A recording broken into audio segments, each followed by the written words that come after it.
Ohayou gozaimashita, konnichiwa wa, konbanwa, watashi no name Marco desu, irashaimase. Or in other words, greetings and salutations, ledgelords, ladies, and gender-fluid friends of any persuasion. Welcome to Gamersledge podcast. I am one of your hosts, Mark.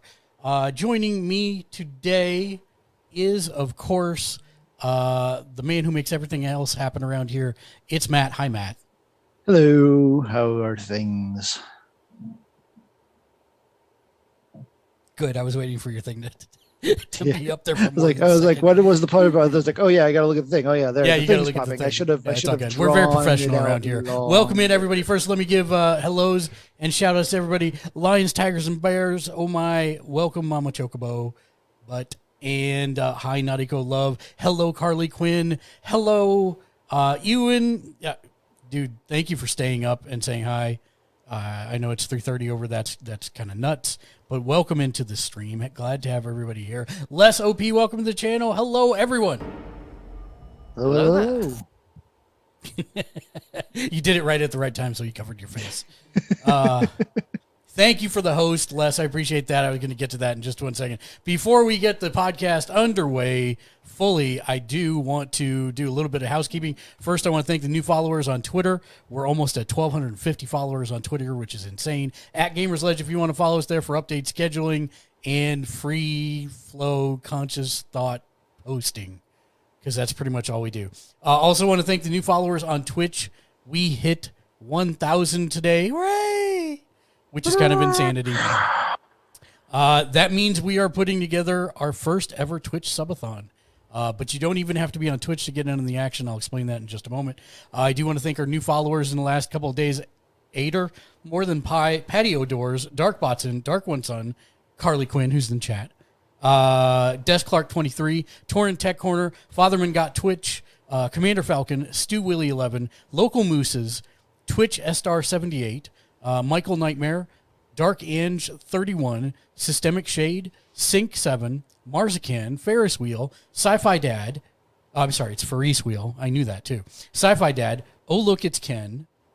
Thank you, Les. I'm super excited about that. Uh-oh, what do I got going on? No, you can't do that in the middle of my podcast. Oh, look, it's Ken. Cryo the Adventurer, Car Climate, Cookin' Roadkill, Evening Attire, Arthur 211297, Faith 8506, Kitty X Killjoy X, Green Drago 316, Ghost 22nd, Clyde 2626 Yes, Stacy Oink, Astro Marine, Havacast, Derek's 5074, Gab 270, Mr. Blitzer 79, KZX Hitman, Mr. Galeer, Kato.jpg, I knew that one too, King Hutch Gaming, and Oriya EBNG. Holy mackerel. I also need to give giant shout-outs to Band Reaper 97, Wizdraut, Oriya EBNG, Kia Rex, The Shaky Dragon, Scotty's on Fire, Codivs, King J935, DMDM Studio, Kokeshi Ken Media, The Crowdad, Letty the Yeti, Strong Bad Merc, and Awesome Jen for the raids this week. I'll make a shout-out to Shank the Noob with the 7-month re-up sub, Dark Razor for the sub, Golden Hash Brown for the 2-month re-up, Scotty's on Fire with the 2-month re-up, Jag Leisure with the 5-month re-up, Twisted Ginger 25 with the 5-month re-up, and Merc the Nerd 42 with the 10 gift subs this week. You madman. And a Kamehameha shout-out to Jimmy Julius, Family Bloom, Twisted Ginger 25, Meep the Bunny, and Light Bright Indie for all the giant biddies that they sent our way this week. Second, we've been looking at ways to increase interactions for everyone across all the streams. We've talked about this a little bit earlier. We don't just broadcast on Twitch. We broadcast on YouTube, Facebook, YouNow, Twitter directly, Trovo, and a bunch of other channels also. And we want everybody to be able to interact with us when we're on our podcast, mess with us if we're playing Fortnite or whatever the case may be. And we have decided to kind of consolidate a bunch of different platforms that we had been using previously, like Patreon and Stream Loots and our donations platform through Stream Elements. We're consolidating that all into one thing called mechanics.gg.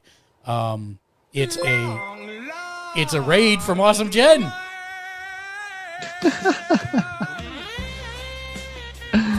Jen, welcome in. Awesome Jen. How was the riff tracks? With 13 views. How was the Rift Tracks? I hope it was wonderful. I'm sorry I didn't get to stay longer than I did, but I am glad to have you in here. Let me give you a shout out. If you're not following Jen, she is absolutely hilarious. She is a VTuber who plays a huge variety of games. She's a good soul, and you should follow her if you're not following her already. Thank you so much for the raid. You could have gone anywhere, Jen, on the internet, and I appreciate you came here and entrusted your community to us. For those of you that may be new here, we're Gamersledge. We're a group of 11 different editors and contributors. We watch, play, and read just about everything pop culture related in order to help people wisely spend their hard-earned discretionary income. I will say I don't have a raid video. Like, that's not in the Gamersledge podcast thing. I mean, I guess I could tempt fate and add it perhaps. Let me it usually crashes the computer when I mess with things. Yeah. When we're using Zoom, so I'm a little worried about that. Yeah. Ma 2469? Yes, 2469. Welcome in. Hello there. Hello there. We're happy to have you here. Jen, I promise I'll play you one later. For sure. When we're on a different stream other than this one. But I do appreciate everybody coming in. We hope you enjoy your time here. We're actually a really easygoing bunch. We play everything. We stream our recommendations here on the channel. So on Mondays, you've got D&D. On Tuesdays, you've got Escape from Tarkov. Right now, my wife sneak delivers me ice cream. I love it. Thank you. That I was not expecting that. Did they bring me a spoon too?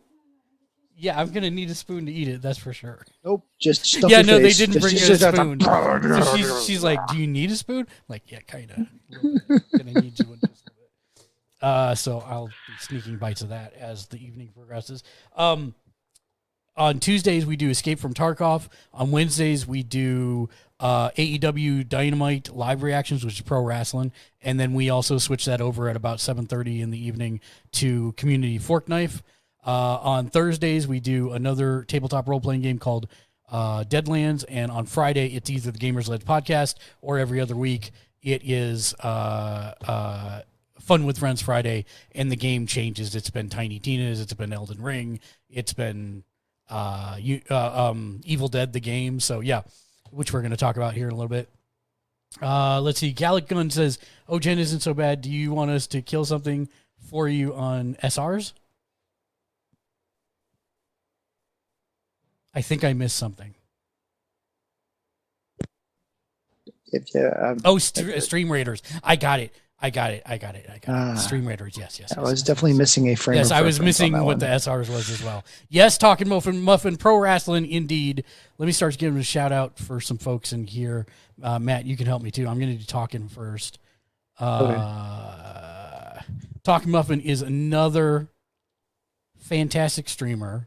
And you'll definitely get there. He's just started playing Vampire Blood Hunt, the Battle Royale, but he also plays Fork Knife, Apex, a lot of other things, a lot of fun people in his chat, so definitely recommend checking him out.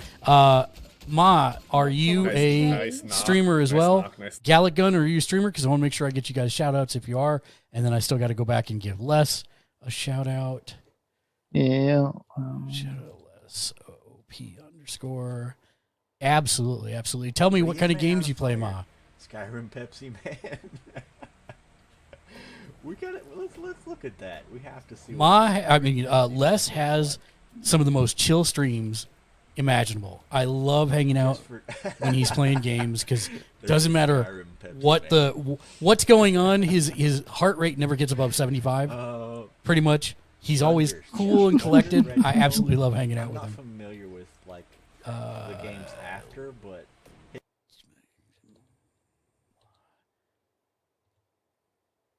Lions, Tigers, and Bears. Oh my, does not stream, but you can shout out Chocobo Butt actually because that's Chocobo Butt's mom. Oh, okay. Yeah. And Les always picks like the hardest things to do. Like, I'm going to do a melee playthrough of Fallout 4. Why? Why would you ever do that? But good on you for doing it. I don't have patience. Oh, she's playing Three Houses. Mitchell would enjoy that. Oh, yeah. Every Friday she plays. Oh, really? Yep. That's her Friday stream. I was Hey, lurking Ashley. her. Hey, Ashley, how's it going? I got her. Don't die. Please don't die. Oh, thank God. Ma plays mostly Apex, Pinball Arcade, and Rift Tracks. Cursed sometimes. Yeah, Rift Tracks is like the best thing that's come out in a while. We're actually gonna talk about that once I actually make it through the shout outs, and then I That's still like have a- like the 8 pages of announcements to go through. That's a Jackbox like, right? It is a Jackbox like, except that it's $8. Or it was $8 launch week. I don't know if it's still $8, but it's really cheap and it's on every platform imaginable. Nice. Ma, do you have clips? I didn't see anything play. No, I must have screwed up your name somehow. Oh, I did, because I totally put 2459 instead of 2469. My bad. That's why it takes me a little bit longer, because I have to copy paste because I cannot read and type at the same time. There we go. Apex Legends is what you were playing. There's a clip. Of you just standing there in the lobby. Best clip ever. It's Not doing its saying little shuffle. anything. I think you might even be AFK. That is hilarious. Oh, well, now you're doing emotes at least. I'm just kidding. It's great. I will try and I'll give you a follow and I'll try and lurk you when you're on. That is something we do for all our streamer friends. And this, but I should explain, as most of you know, but not everybody, this is a heavily streamer community. So we support everyone and we want to build everyone up. All ships rise with the tide. So if we can help, let us know. Doing support lurk of love. I'm tired as always, but sharing the love of community with my friends. I appreciate you, Jen, so much. Thank you again for the raid. You're a rock star. I hope you get good sleep. Who else did I need? Nautico does not want me to shout her out. I will not. But hello, Nautico. It's nice to have you here. I will, just because I don't like being told what to do. All right, I'll be nice we got to this shout out time. Carly Quinn too. Carly Quinn. I gotta. For some reason, I don't have my shout out thing installed on my podcast profile, which is dumb. I should fix that. I can do this all day. Yeah, I know. Lions, tigers, and bears. Oh my, you rock star. You did Holy not mackerel. need to do that, but we appreciate you very much. Please know, and that's actually one of the things I was about to get to. Please remember, subs, bits, and Stardust or anything else is never required of anyone. We're very appreciative when you do. It does help us keep doing what we do, but please do not feel like you need to do that.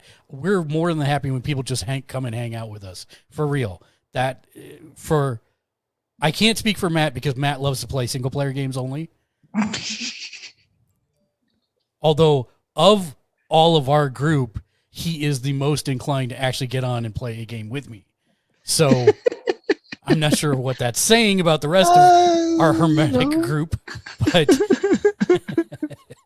but for me, gaming time and podcast time is social time. So I very much enjoy having everybody here. I appreciate it more than you can know. You can go anywhere on the internet. So we're very happy that you could be here and laugh with us and goof off with us. Carly Quinn _ I just want to make sure I spelled it right.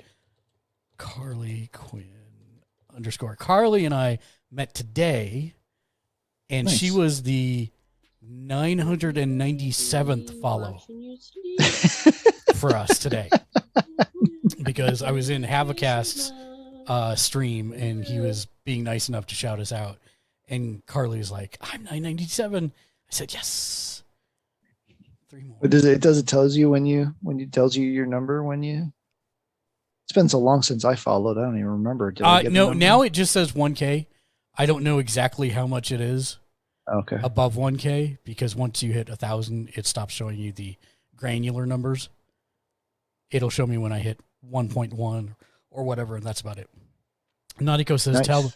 tell him why. Nautico has quit streaming, and that's why she doesn't want shout-outs. Because people- Yeah, but you shout me out, and I don't stream either, except here. Yeah, so. but yeah. And I was Carly's 500th because I'd followed her first, and I turned her 500 over. So congratulations on 500. Are you doing any big stream for 500, Carly?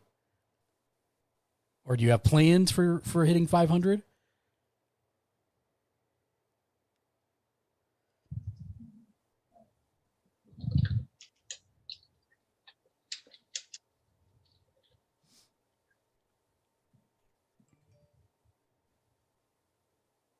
Oh, while she's typing, I'm going to try and go through here. So, Come on, pages. Yes. So we'd been looking, as I said, we had been trying to look at ways to increase interactions. We're consolidating a bunch of stuff into mechanics.gg. We've soft launched it, and we do have some rewards live, but we are still working on it. Our grand launch with mechanics will actually be at the subathon. Plus the standard Twitch channel point redemptions aren't going anywhere. So this will be an optional thing for people that are not on Twitch or those that want to participate here. And anybody that follows now through the mechanics site, which is I can actually put up by doing the profile. There we go. And I'll copy this and put it in you now as well. If you do follow here, this actually counts towards the subathon. And I will talk about that more in a second when I talk about the subathon and what our initial ideas are for that. So third, we have partnered with and are sponsored by Z-League, which is a service where you can play in Warzone, Apex, and Halo tournaments with actual cash prizes. And Z-League, what did Carly say? I might. It'll be in about 2 weeks, though. I got teeth pulled on Monday. Oof, I hope you are feeling better. I have had that done myself. It is not a fun time. But let me know when you are, and we'll be happy to promote it here as well for when you do your 500. I'm pretty sure we're going to do our streamathon in about 2 weeks, maybe slightly past the first of the month. I'm not sure yet, but we're trying to sort all that out at the moment. But Z-League, I did want to highlight tonight because they just announced that they are doing duos tournaments for Warzone. In which there will be $50,000 of cash pool prizes available. So it's completely free to sign up. And what you have to do is type Z-League in the chat. Boom. There is the link. If you sign up with that and play in your first tournament, you'll get 500 credits towards any paid tournament entries. But the 50,000 prize pool is completely free. So go check that out. If you play Warzone, Apex, or Halo, you can make money just for playing the games you already play through Z-League. So check that out. Fourth, we have new merch in the merch store. All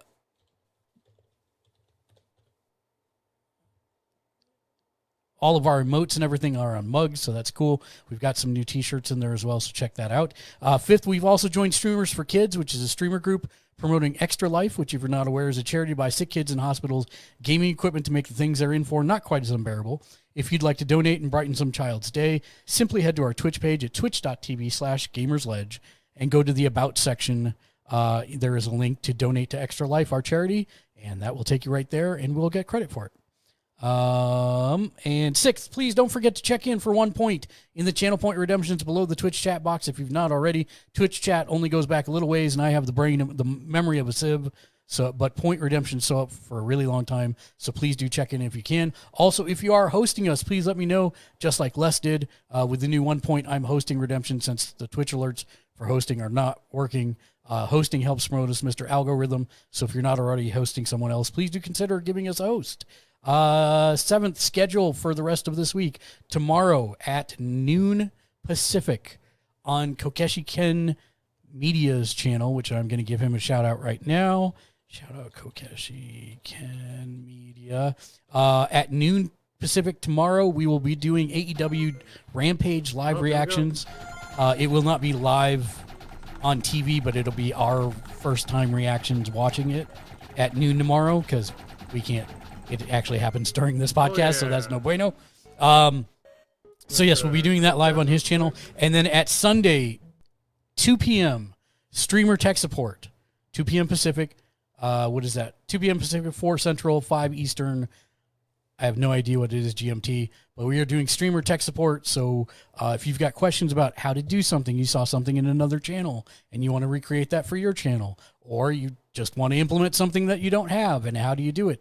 Please feel free to come by and ask questions. That is exactly how to do that. Nadiko, I will approach you about the giveaway once we have things a little more solidified for the subathon. We got to pick the exact date first, and then once we've got that down and we start ordering all the stuff, then I will get in contact with you about that for sure. I have not forgotten. Thank you for reminding me, because I have the brain of a sieve, and I appreciate that. Yes, so streamer tech support, 2 p.m. Sunday. Feel free to come if you know people that are having issues or just starting out in streaming and want to know how to do stuff, or if you've been doing streaming a long time and are wondering about equipment, etc. We've been on Twitch. Well, we've been on since Justin TV. So we've been doing this a very long time, and we've been doing it wrong for a very long time, and we've run into a lot of problems having 11 different people that we're trying to get through one video feed and all that good stuff. So we've encountered a lot of problems, and we're happy to help is the short answer. That's our community give back program. So please feel free to come by or invite anyone you want to come by on Sunday at 2 p.m. Last but not least, I always forget to say so. If you are a Fork Knife player, we are an established Epic partner. Enter code Gamersledge on the store page if you feel like supporting us. We greatly appreciate it. Very difficult code to remember. And they just did another patch, so you'll probably have to re-enter it if you've entered it previously. Probably so. Gamersledge is the code, and that is the rest of the story. Yes, everything. So that's all of the announcements. 14 minutes later. Thanks, everybody, for coming to our gaming podcast. Yeah, that's our show. No, I'm just kidding. We have actually quite a bit to talk about tonight. What we'll do is, it's been a while since we've done a fireside chat, just you and I, Matt. Yeah, it's been. This is old school here. Why is it not switching to you? Because it hates me. It was, and then it wasn't, and then it was again. I don't know. I was there for a microsecond. Okay, so if I talk, nope. You're pinned up there now. It's okay. Nobody needs to see me. Nobody needs to see me, but that's all right. Okay. Yeah, say something. They all come here for you. There we go. There we go. Now it's working. Woo. So why don't we do what we always do? Do you want to go first? Do you want me to go first? Sure, I can go first. I got a pretty short list. Even though it's been about 4 weeks since we've done one of these, most of that time was consumed gaming wise with Horizon Forbidden West. Finished that. I did not 100% everything, but I did platinum it. And I had about 89 hours in it, if I'm remembering the game clock right. So I really enjoyed it. I liked it. All in all, I think I actually enjoyed the original a little bit better. Most of that just being the utter lack of knowing what's going on. Because I remember in the first game going into my first cauldron and going, did they secretly launch a Transformers game on us, or what the heck is going on here? And, so just that complete mystery of what was going on in the game in the first one, I think really got me. And I think they scaled up the robots a little bit too much. There were some really kind of cheap, annoying things that the bots did in the second one that I don't remember them doing in the first one. Now, granted, I haven't played the first one since it came out, so I could be just rose coloring it. But I'm gonna steer you, because we're gonna do this like a mini review since you have now officially completed the game. All right. First of all, storyline. I'd give it a solid 9 out of 10. It does a very good job. They've got very good writers there. It's presented well. There were a couple of twists, but nothing quite as big as what you learned in the first one. And it's hard to capture that same lightning, right? But it was very, very good. It presented incredibly well. They going from, it just, I know it kind of blew everybody's socks off when Guerrilla did Forbidden or Zero Dawn. And, this one really just, hey, Ashley followed us on mechanics. Thank you. Thank you, Ashley. But yeah, so it's still at that tier. It's still at that same level tier of story. So, and the side quests fit in. Most of the side quests fit into the story in one way or another. They're enhancing. If you don't do them, it's fine. But if you do, it does enhance the story. So. And what about for gameplay and mechanics? Gameplay and mechanics, it's it's the same game. It's the first game, just tweaked a little here and there. So if you like the gameplay mechanics of the first one, the climbing has been greatly expanded. It's not Breath of the Wild, so you can't climb any surface, like your Spider-Man. But to be fair, you can go most places you see. You can, yeah. You can go most places you see until you get to the edge of the map, and then you get a warning saying you're leaving the gameplay area, which I did all the time as I was trying to clear the fog off the map. But yeah, it's a game. It plays really well. It controls really well. They enhanced the combat systems. You got some more options than you did before. That does lead me to one of my gripes about the game. There's too many weapons. If you're someone like me who has like collectaholism, there's too many weapons. It is overloaded with weapons, and knowing which ones to try to spend your limited resources to upgrade versus not upgrade. I kind of made the dumb decision to upgrade all my early weapons, like right off the bat, max them out. And that cost me for the next couple of tiers of weapons because it was difficult to get the right ice cream headache, right resources to upgrade them. Yeah, so that was one of the more minor annoying things, was that and it seems like they restricted tear. Tear is what you use to break off machine parts. Yeah. It seems like it restricted tear in the early stages a lot more than I remember Zero Dawn. I remember Zero Dawn, I got that, tear blast arrow pretty early on. That doesn't come until much later in the game in this one. And so trying to break off machine parts, it's not impossible. It's just more time consuming and more frustrating when you're zoomed in and you got the shot lined up and you let go of the arrow. And that's when the machine decides to do one of these things and it goes, misses. And then what would you say for presentation and graphics? Presentation was really good. They did have some crazy bugs early on, like people or bots' entire bodies missing. So you had like legs and heads and like the entire torso was missing. So they had some of that. That's pretty much all cleaned up. The biggest, weirdest thing, really honest, in presentation, I mean, lip syncing could drop every once in a while. It would kind of flip out a little bit, I noticed. But the worst thing is Aloy's hair. I think Aloy is a Medusa, because her hair is just constantly like she's standing there talking to somebody, barely moving, and her hair looks like it's in a hurricane. It's just kind of bouncing all over the place. So I don't quite know I know what they were trying to do with the physics of the hair, trying to give it life and bounce, because when you're running around, and fighting, it swooshes this way and that way and this, all that. But they needed to find a way to turn that slider down when you're just standing there talking to somebody, because it's kind of distracting with this giant red hair just kind of going all over the place. But otherwise, I mean, it looks really pretty. I don't know if you saw any of the, actually, I don't know that I shared any of them to Twitter, but I was taking screenshots, and especially of the environments when you get you get up on a mountain and you get one of those long vistas out there. You could, just looking at it, think that it's a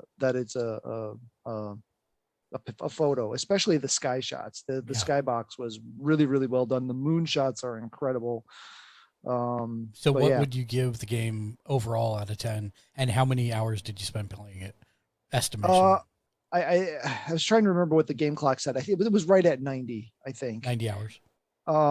And that's completing all of the side quests. Didn't get all the weapons, didn't get all the collectibles, didn't play all the strike games because that game did not move me in any way, shape, or form. But I would say it's a solid 9 out of 10. It is a high-end AAA adventure game. They're continuing to patch it, continuing to optimize some things. There were some minor annoyances, and but especially if you're just going to tear through the game and just play the story, easy 9 out of 10. When you get into some of the side content stuff, there's some more annoying things that I'm fine with, I can deal with. It doesn't detract from the overall game for me. But I could see how, if you were you could maybe not go along with all of that stuff so much. But, See, as a second opinion, I am not finished with the game. I've only logged probably about 12 hours in, and I would, just from like what I've played so far, I'd probably bump it down a point just for me, because I was, I mean, like I almost finished the first one. I have like 70 hours in it. Never quite finished it. This one really does strike me as Horizon Zero, more of the same. It is very much the same game, enhanced and the continuation of the story. The graphics are, I mean, I agree. The graphics are absolutely phenomenal. I agree also that they turned the slider on the robots difficulty up, but at the same time, I kind of like catching up with the old characters that you met and befriended in the first one, and seeing where they're at today. And then some of them help you on certain quests and do things. So that's kind of interesting. And it's definitely a solid game, but I'm almost of the opinion at this point, if you don't own it by now, wait until let's see what happens with the new PS Plus tiers, King Kamehameha edition. And definitely if you're on the whatever the top tier is called, I keep forgetting. But if you're on that top tier, you're going to get a 2-hour demo, right? So you can play the first 2 hours of the game for free, and kind of get a feel for it.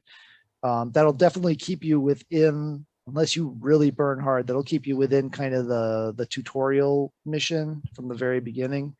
But that's a good feel for what it's going to be like and how it's going to progress. But yeah, I'm excited. I'm sure there's going to be more. This game has done really well. I really like some of the new characters. I wish I could talk with you about them, because some of the new characters are just really, really cool. They did, I won't even say that. That's kind of spoilery. I'll leave that alone. Did you get to the point, this was advertised well in advance, so I don't know, did you get to the point where there was the hang glider? Because I know this is an issue for you. No, not yet. No, you didn't get to not the yet. hang glider. Okay. Or not hang glider, but the glider. Glide thing. No, I know about it, but I have not got there yet. That will make my day when I can. Trust me. Yeah, I know who you are about glide. I don't know. What was the Nintendo 64 game? With the planes. Crap. Yeah. That thing brought me so much joy for no reason. Yeah. I can see the image in the cover, but I can't pull the title Pilot Wings. Pilot Wings. Yeah. Wow. There you go. Jeez, why couldn't I remember that? But yes. Well, that's awesome. What else did you play? Then, speaking of the streaming services, I am a PlayStation Now subscriber, and a Metroidvania that I had my eye on for a while back dropped, called Blasphemous, on there, and felt like the right thing to kind of follow up a big 80-hour open world adventure on. Was let's do some Metroidvania-ing. It's a Metroidvania with some light Souls elements. Nothing significant in the Souls things, but it's definitely some Souls elements. It's got that same kind of atmosphere as a Souls game, kind of gothic, and there's weird pseudo-religious overtones to it, and undertones and themes and stuff. But it was almost too hard at the beginning. I almost gave up, going, I don't need this level of pain in my life. And then I got to the point where I picked up a couple of power-ups, and it's like, oh, okay, I can do this now. See, all right. And then in one night I wiped 2 bosses, and it's like, okay, I think I found that I've got it now. Okay. That's why I think if you just broke down and actually gave something like Elden Ring, or the original Dark Souls that they or Demon Souls that they made on PS5, if you gave that a chance, you're not wrong. It's the same thing. It's like, it's that fine line of, do I need this in my life? This is actually really frustrating. And, I figured stuff out. Now I'm actually killing stuff. It walks that tightrope, and I think you might like it. But at the same time, I know you vehemently don't like those types of games. Maybe one day, I don't know. I get it, and maybe as my my aging reflexes continue to decline, that might be the type of game where I can still engage in effectively. But we'll see. Speaking of aging reflexes, we played Fortnite wrong several times over the last 4 weeks. Yes, we did. So I almost to hundreds on this. yeah, this we got to month. get you to 100. I logged in today earlier before the Mhm. podcast because I'll talk about this now since we're talking about Fortnite. That way I don't have to deal with it later. I don't know what I did. 11 kills and took the dub. Dang, solo? Solo. I like Wow. I went and I gathered all my stuff like normal at the vault. I couldn't get into the vault in solos because the bot wasn't there. Right. But I gathered all my stuff. I had like blues and purples. It was not a bad setup. By the time I was done, hit the rift, went to the farm store. There were like 14 people fighting at the farm store. I was like, Oh, wow. why? And I just landed on the roof and I just like started sniping people. I started using the shotgun when they come up to jump at me. I had the blue drum shotgun. So those guys Right. died like in 2 hits. And it's like, and then someone was kind enough to drop me a the Gatling gun. And so I just murdered everybody from the top of the thing. And I was just laughing. And eventually the thing got lower and lower and got to the circle. And there was only one person left and he got in a vehicle. He got in a taxi and I just lit it up with the chain gun and he got out at the last second. The taxi exploded into the air and then I murdered him with the Gatling gun. And I believe in my screenshot, the taxi was just then falling out of the air after I had murdered him as I took the screenshot. So it was pretty good. And then I captured the stat stream because I looked up and saw that it was 11. I'm like, what just happened? You turned into a real Fortnite player. For a second. Because that's not me. I can't snipe. That's me. Anyways. And it's if we're going to do Fortnite stuff now, we can avoid news later. But yeah, there's going to be an Obi-Wan pack dropping alongside the show. So what's Obi-Wan? No, I hate you. Hello there. And then let's see. The only things I've really watched, I mean, there's a little stuff here and there, but I watched Nobody, which is the Bob Odenkirk kind of sort of John Wick-ish movie. So that was pretty entertaining. It's pretty simple, dumb fun. It is hard to see him watching him in that movie. I had a hard time seeing Saul. I did really have a hard time seeing Saul.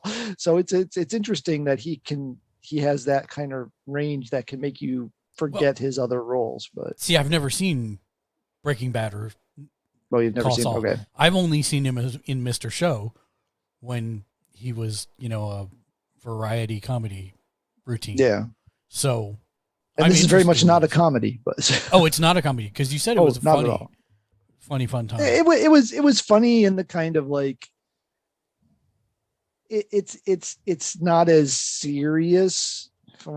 It's not a comedy, but it's kind of so ridiculous it becomes funny, if that makes sense. Okay. But it's primarily action type deal, but it's a different tone than like a John Wick. I guess that's what I'm trying to say. And for those of you that have no idea who Bob Odenkirk is, not only is in Better Call Saul, he is also the godfather of Tenacious D. Because without Mr. Show, there's no Jack Black. Without Jack Black, there's no Tenacious D on HBO. And there you go. Yeah, that's true. Him and Bob Cross. Yeah. Speaking of Mr. Odenkirk, I did finish Breaking Bad. So I have finished all 5 seasons of Breaking Bad now. In retrospect, if I had been watching it live, maybe I would have been on the hype train a little bit more. But yeah, a lot of season 4 and 5 didn't really do it for me. It's a very well produced show. It's a brilliantly acted and produced and shot show. That said, it wasn't my favorite thing of all time. Did I enjoy it? Yes. Do I regret watching it? Not at all. But, I'm not on the best show except for maybe The Wire crowd, right? I haven't seen The Wire, so I can't honestly compare it to The Wire. But, it was good. And I'm going to watch Better Call Saul, and I'm probably going to watch El Camino too, just because I want to see what goes on with the characters. It's definitely worth your time if you even have a remote interest. I honestly think season 1 was the best season. And then seasons 2 through 5 had elements of that same glimmer in from season 1, but there was not the consistency through any of the seasons to really, for me to say that that was just every single episode killed it. And it was just amazing. That's just me. And then we watched the first 2 Fantastic Beasts movies, Fantastic Beasts and Where to Find Them and Crimes of Grindelwald. The first one's good. Yeah, first one's good. I enjoyed the first one. Second one, and the third one I think hits HBO the end of the month, if I remember correctly. So yeah, probably just watch it to finish it out. Although I have not heard anything good about it. Yeah. So, but yeah, that's me. That's me in a nutshell. That was a long nutshell. That was only 6 things. That took me a really long time to go through 6 things. I'm glad I didn't have a lot of stuff. Yeah, me too. Fortnite was my first one. We talked about that. I also picked up a game I was not expecting to pick up, let alone like at all, which was Evil Dead the game. It was one of those things where a couple folks in chat was like, hey, this game, I got it. It was really fun, and I don't like Dead by Daylight at all. Like, Dead by Daylight is the template for those, and I really don't like it. The asynchronous 1 versus 4 kind of setup. But I will say, now that I've played a lot of this game, it is not really like Dead by Daylight at all. Yes, there are 4 survivors and 1 demon, but this game actually has kind of a better game flow, if that makes sense. You are actually doing, like in Dead by Daylight, all you're trying to do is start the generators so that you can open the portal and get out. In this game, you and the other people have to collect 3 fragments of a map, which then leads you to 2 artifacts you must collect. Once you've collected those 2 artifacts, then you have to find the wizards on the map, kill the wizards, and then tower defense the Necronomicon as it's sucking up all the evil. And if you do that successfully, you win. And the interesting part about it is that collecting the maps and the first artifact is timed. So you're under a time gun for those things, but once you've collected the first artifact, I believe it's the first. It's either after you collect the first one or you collect both artifacts. I can't remember which. Actually, it's both artifacts. But then the timer stops. There's no timer at that point, so you can actually re-explore the map and get what you need if you want. However, there's a risk-reward trade-off to that because the bad guy is going to continually keep throwing stuff at you. So if you're scrounging enough supplies to keep ahead of that curve or not, can make a huge difference. You play as Evil Dead characters, all from Army of Darkness all the way back through Evil Dead 1. I'm sorry, through Evil Dead 1 all the way through Ash versus the Evil Dead, the TV show that was on a few years back. There are 4 or 5 different versions of Ash you can play, and there are classes, so you can only play 1 Ash from each class, if that makes sense. So not everybody can be Army of Dead Ash. Not everyone can be Evil Dead 2 Ash, etc. So right. It does become a thing sometimes when you're going into lobbies. If you've put all your time and effort into leveling up your Ash versus the Evil Dead and someone selects it before you, you're SOL. And you have to pick something else. So I have seen people rage quit when that happens, which actually disperses the entire lobby. So that's kind of funny, but also a little time consuming at times. But beyond that, it's actually really a fun game. And the map is large enough to have vehicles. And so you can get in cars and the ghost can possess your car while you're driving it, which ejects everyone out of the vehicle, and then they'll try and run you over with it. I guess the best thing I could say is it feels like you're playing a Sam Raimi movie. That's really the kitsch of it, is it does feel like you're playing a Sam Raimi movie. I'm really enjoying it. I've got my Ash to level 10. Highest max level is 25, and that will take some time to get to. I'm the only person out of anyone I know that has a level 10 character. So I would, like, as an early score, I would probably give this an 8 out of 10. Wow. I'm really liking it. For PlayStation Platinum trophy hunters, you can't not play both sides of the coin. You can't only be the good guys. You have to play the bad guys in order to get a bunch of the trophies.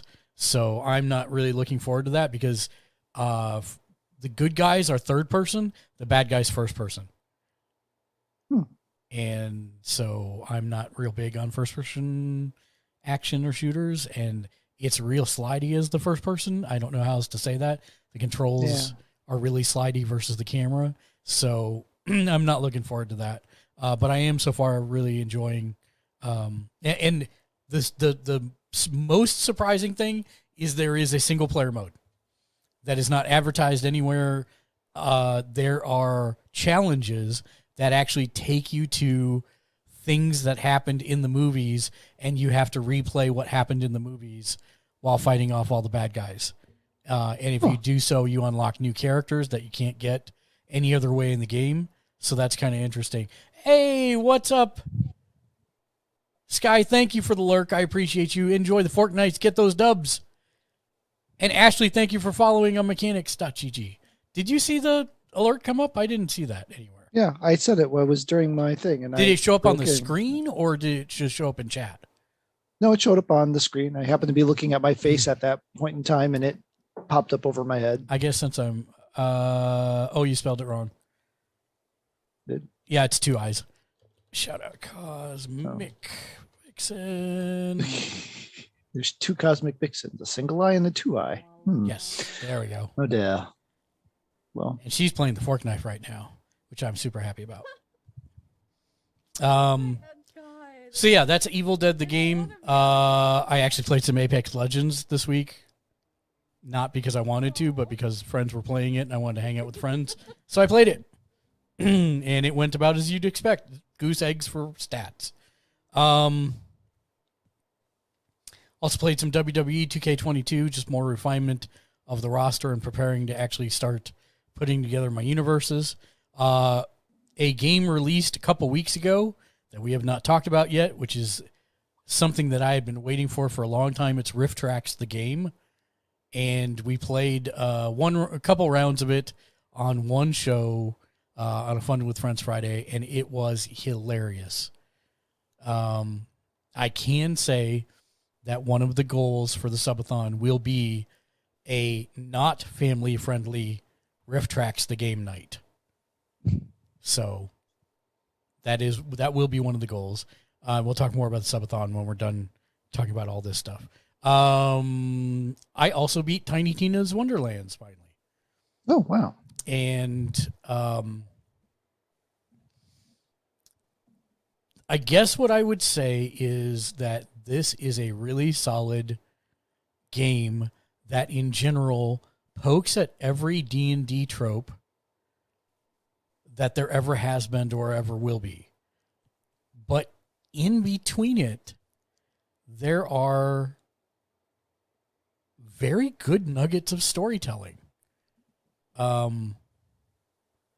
example, there's, without spoiling what mission or anything about it, there is a mission in which the dungeon master, who is Tiny Tina, is running this campaign, and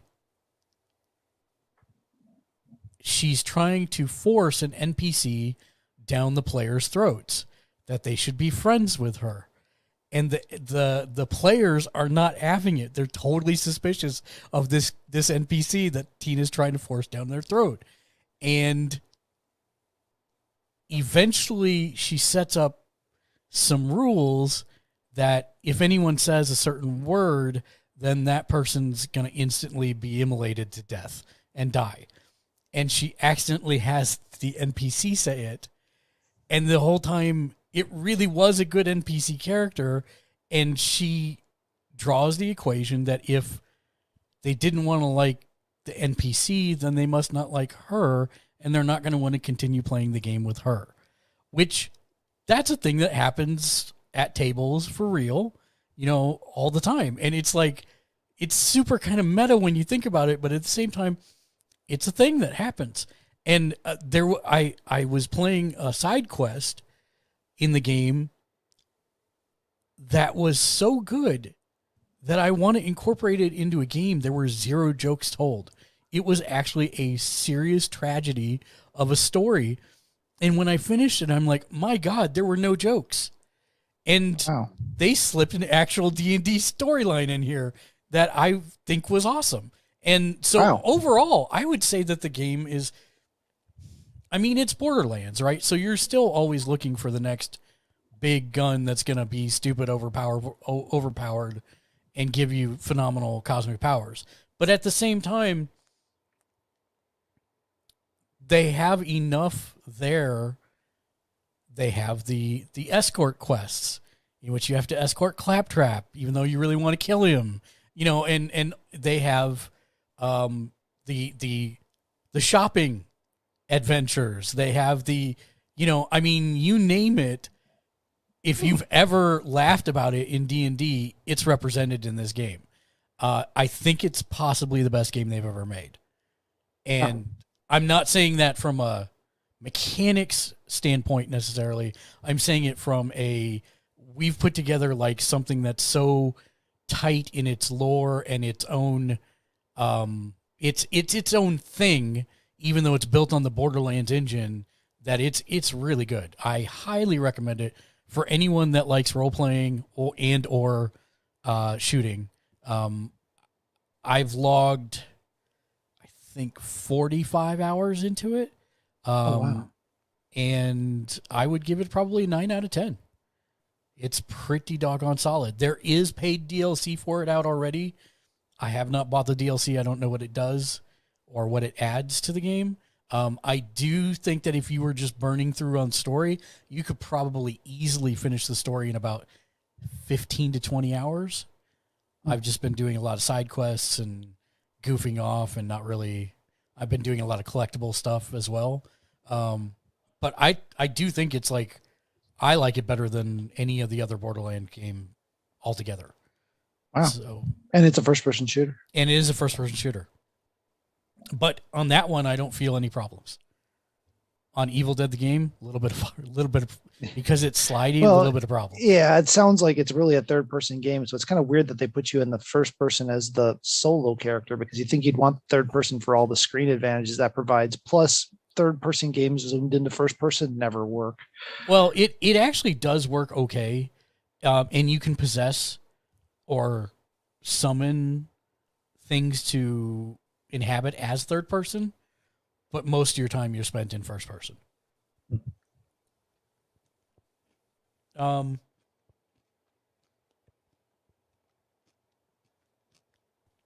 played more Elden Ring. That game is still good. I need to beat it. I'm still nowhere close to being able to do that. I have meant to talk about, for the last 2 podcasts, Puzzle Quest 3 came out. Oh, really? Yes. And I have been playing the bejesus out of it. Puzzle Quest 3, Puzzle Quest, if you're not familiar with it, you paid like $3 or whatever it was at the time, and there was nothing else. You owned the entire game at that point, and it turned the entire genre on its head because it mixed role-playing games with match 3 games. Match 3, yeah. And so you had spells that would affect the board, stuff like that. It was really, really cool. Puzzle Quest 2 came out. It was also super cool. Then they had Marvel Puzzle Quest. Then they had Magic the Gathering Puzzle Quest.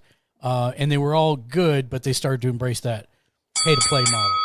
Ken, welcome to the stream. Hello there, friend. Hello there. Puzzle Quest 3 is both amazing and frustrating. And it starts right at the time that you say, I want to play Puzzle Quest 3, because you still must pay to buy the game. But then after you buy the game, it has all the trappings of a service model game. Mm. Now, do you have to spend money? No. Can you do it free to play? Yes, but it's going to take forever. So it's one of those... And when I say it's going to take forever, the reason it's going to take forever is because you're going to run out of, there are not necessarily paywalls, but there are time gates. For example, to easily explain this, you have 3 chest slots. And if you complete a mission, you get a chest. And you give it to a, what do they call it? A companion. You give it to a companion, and different companions have different amount of times based on their rarity that it will take to unlock, as well as give you an extra opportunity percentile chance of getting an extra key when they do unlock it for that type of chest.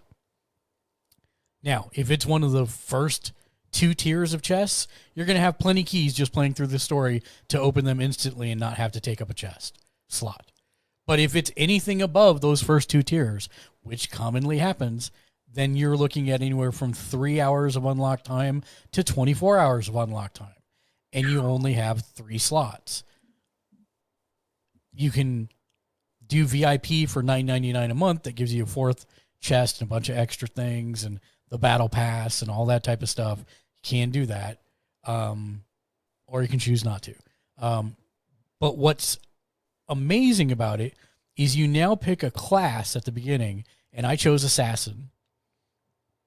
You get spells, just like before, but they have literally reimagined Match 3 again in a way that is super, super smart.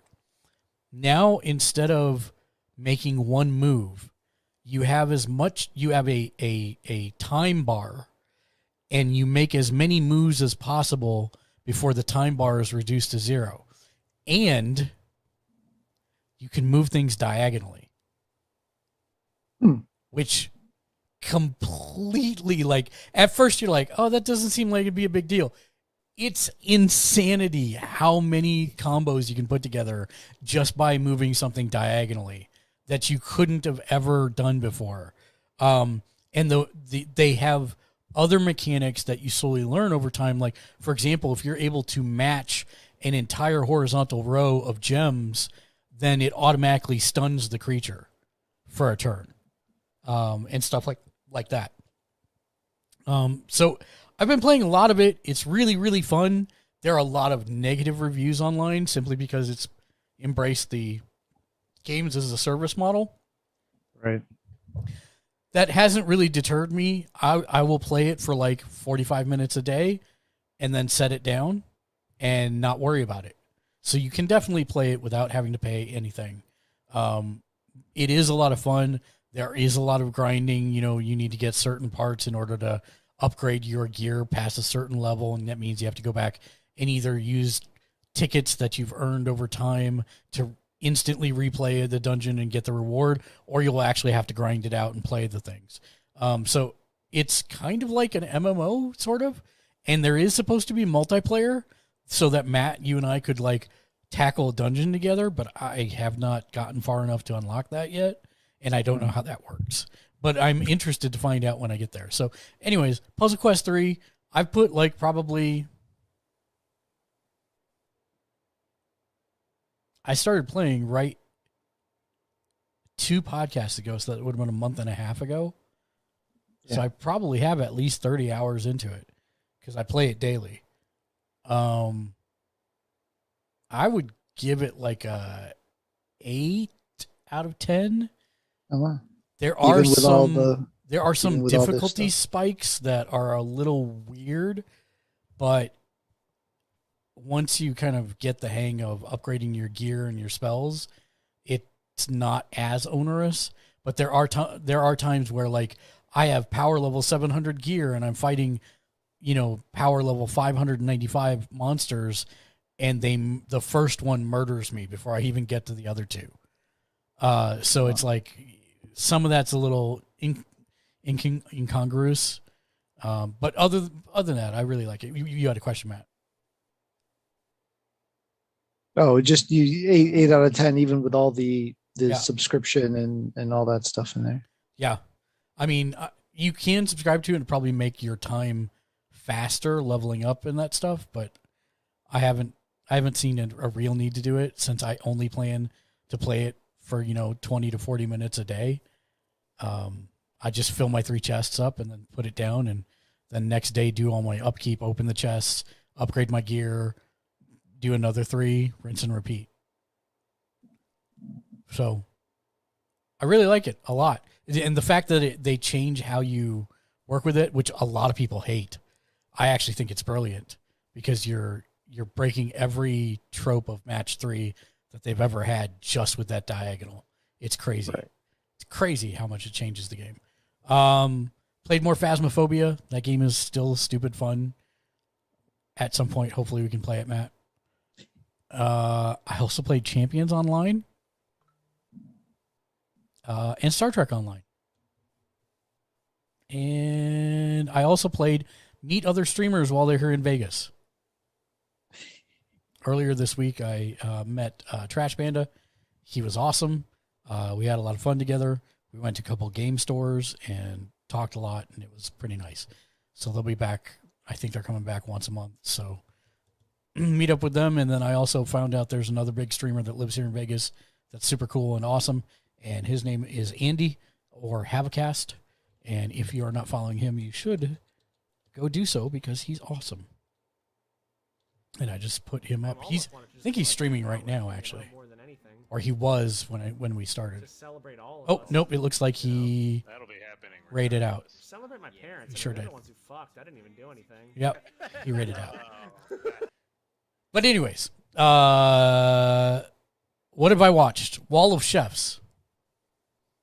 This thing is really kind of quaint is the wrong word, because it sounds like I'm demeaning it, but it's nice because there's like no drama, no pettiness. It's just like 4 home cooks trying to make their best dish for 12 of Canada's most renowned chefs. And that's really it. It's a 40-minute show, and it's really good. And everybody's supportive. Although they did just have somebody from, what is the Northeast? Newfoundland.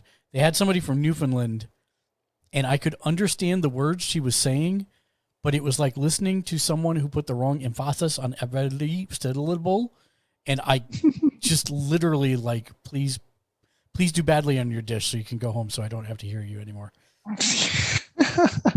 It was really bad. It was making my brain hurt. Which was weird, because they have a Newfoundland chef on the panel, and he just sounds like a regular Newfoundland person, whereas this person sounded like they had moved from Australia to Newfoundland. And so they had both accents. But it's too bad we don't have Kate. She could tell us, because she's a newfie. Yeah, I don't know. It was crazy. Also finished Moon Knight. Nice. Oh yeah, I did that too. Yeah, I figured you did. I figured we'd I talk forgot about that it. was in that gap. Yeah. Yeah.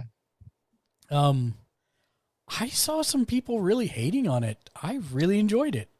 Yeah, me too. I thought it was fun. Did it blow my socks off? No, it didn't. There were some blow my socks off moments, but overall, it was a good show. It wasn't, like my favoriteest thing ever, but I mean, Oscar Isaac, it was definitely his show, right? Yeah.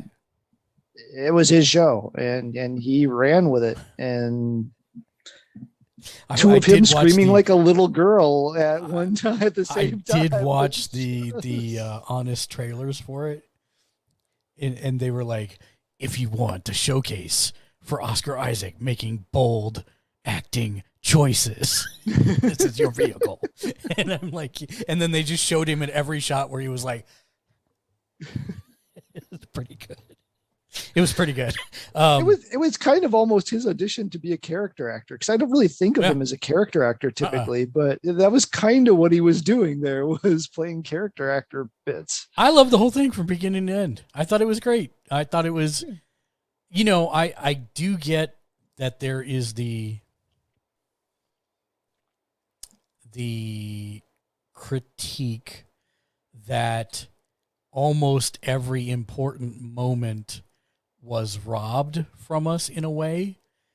I do understand that critique, but this clearly, obviously, is not going to be a standalone one and done product. So I fully expect them to revisit that in season 2. You're talking about the skips? Yes. Okay. There's a lot of criticism that basically we were. I mean, okay, that's also a cost saving thing, right? I mean, Yeah, that too. That's a story. That's a story mechanic. That is a literal story mechanic. I stumbled upon that in 5th grade when I wrote a story for class, and my teacher was like amazed, But it's a style. I get it why some people don't like it. I mean, there's lots of things I don't like that things do for style, so it's fine. But Yeah. The other thing that we watched, you did not talk about at all. Doctor Strange Multiverse of Madness. Oh my Lord. We can't do these giant gaps. Hey, it's your guys' fault. You were all watching the movie left on the Friday. I know. That we That's were why supposed we to didn't have podcast. a. Yeah. And typically I write this stuff down, but apparently I've been doing a very bad job of keeping up my my keep notes. Here, let me open my notes, and I will make sure not to read any spoilers. But I took notes During the movie? during the movie. I do that often, or it's either during the movie or immediately after it.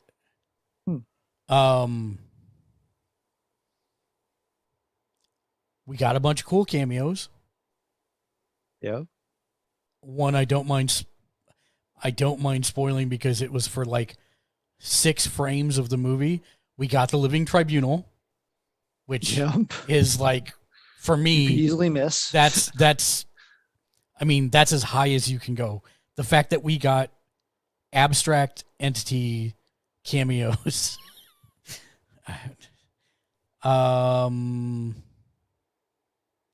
It is a Sam Raimi film at its core. Some serious, some comedy, some slapstick. Yep. That's all spoilers. That's a spoiler. That's also a spoiler. There are a couple effects that did not look good, but not many. And I mean, they weren't just from what I've understood. I didn't see them at the time. I don't notice that kind of stuff when I'm watching a movie, especially the first time. Usually, unless it's like Grand Admiral Tarkin in Rogue One, right? I mean, that was just that was too much time. But I mean, when somebody pointed out what they were with like a clip or what it was, like, it's there for a couple seconds, it's really not. I mean, yes. I mean, I guess if that's your thing, if that's a thing you notice and that's a thing you watch for, okay, yeah, you're probably going to notice it. It's definitely a thing I noticed and I watched for. Yeah. So, I mean, but I mean, for your average person watching a movie, they're not even going to see it. Probably not. And that's why I say, blur right on by. That's why I say, I mean, it's not a perfect movie, but it is a very, I would say so far to say is a very good movie. I wouldn't say it is a phenomenal or great movie. I'd say it falls solely in the middle of the Marvel pack for me. The story was a little too pithy at times for me, which could be said about most Marvel movies, to be honest, of late, is there's a lot of snark in the Marvel universe, the Marvel Cinematic Universe. But it felt like there were a couple times that it was just too pithy and not seriously considering the ramifications of this just happened or that just happened. And I had some major problems with the story arc of one of the main characters. Obviously, the same one Eve did. Oh, right. But beyond that, was it a fun 2-hour movie? Yes. Oh, yeah. Was it at times hilarious? Yes. Was it at times super creepy? Yes. Oh, yeah. I'm impressed that they went that far. I mean, for a Marvel movie, I'm surprised they went as hard as they did. I was not expecting them. I mean, Luigi Cat Woodhouse, welcome to the stream. Hello there. Sorry, go ahead. The scene that takes place in a tunnel. Yeah, no, it's like straight up horror. I was like, holy crap.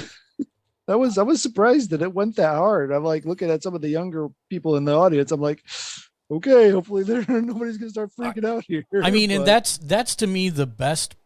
I mean, because they let Sam Raimi be Sam Raimi in this, it is one of the most unique Marvel movies that they've ever made. Yeah. It does not feel would like the compare other it ones. to Guardians of the Galaxy. Kind of was probably the other one that had that feel of individuality to it. I would say Black Panther too. Yeah, that's fair. That's fair. But Aside from that horrible CG fight at the end. well, yeah, that was but terrible. That was yeah, bad. and that was horrible too. Yes, that also. was bad, and that was on there way too long. Even I could notice that. There are 2 post-credit scenes. The second one has nothing to do with anything, but is the best post-credit scene. It's pretty hilarious. You know, it was funny. I didn't recognize that character at first, and then it wasn't until their second line that I picked up who it was. Yep. And then I'm the only person in the movie laughing my butt off. So apparently, I was the only old person in the Yes, 100%. I would give it a 7.5 out of 10, which is a good score. I know that's the death knell for most of the internet to get a 7.5 out of something. I mean, yeah, 7. 7's about the bottom line. If it go below 7, that's kind of 7's like maybe I'll wait for it to come out on streaming or something. yeah, 7's but, good. It's okay, Yeah. right? 7.5. It's better than good. It's not the greatest movie ever. I feel a little duped also, personally, for a couple things that they set up for those that generally they reward with paying attention to all the series and everything. Mm-hmm. So I know that I'm not the normal average moviegoer because I do watch everything in advance and meticulously And pour remember over it. stuff and remember it and carry that in with me. So I get that I'm not the norm in terms of that, but it does feel like they singled me out and said, here's this thing we're going to do. And by the way, it's not that when you actually get into the theater. So that's I mean, and again, this one, the marketing on this one was very misrepresentative, but I'm so used to this at that point. I don't even think about it anymore. I just assume that the marketing is misleading at least one significant plot thread. Right. I got the Spider-Man No Way Home Doctor Strange cube up on the shelf, so that also softens the blow for me, even if it did cost $27. Oof, yeah, we didn't have anything like that. I had Jurassic World cups. That was all we had was Jurassic World 3 congratulations. cups. Yeah, thanks. I guess we can talk about the trailer for that.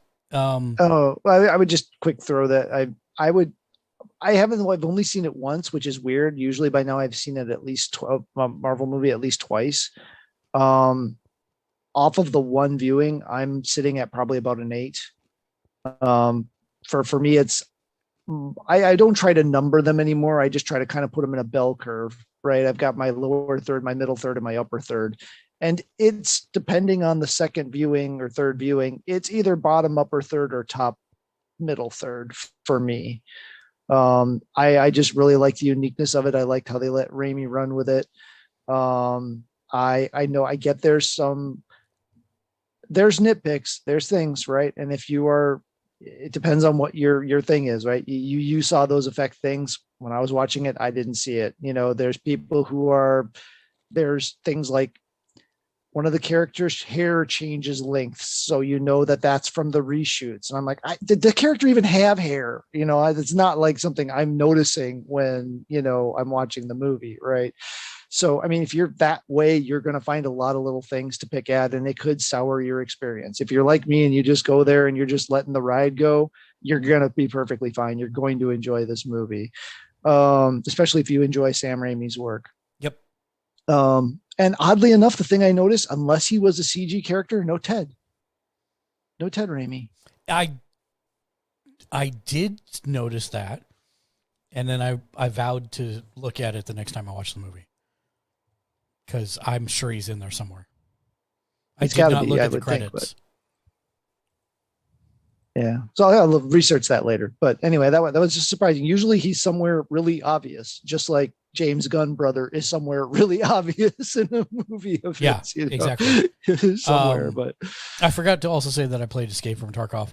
I have found my new gun that I love, and I'm able to, like, I've reached that point in Tarkov where I have more money than I have the inkling to spend it, and I actually like came out with 6 kills in a night with this gun, which is not normal for me at all. I did still die. My superpower in that game is still attracting bullets with my face, but like Wanted style, where the bullets curve to meet my face. toward you, yeah. Yes, it is. You 100%. have a quite a gravitational well about your head. I do.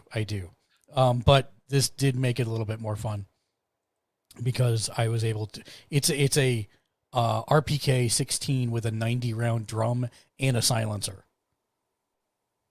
That seems unlikely, but okay. Yeah, well, I mean, that's kind of one of the draws is that you can make any kind of gun practically that you want.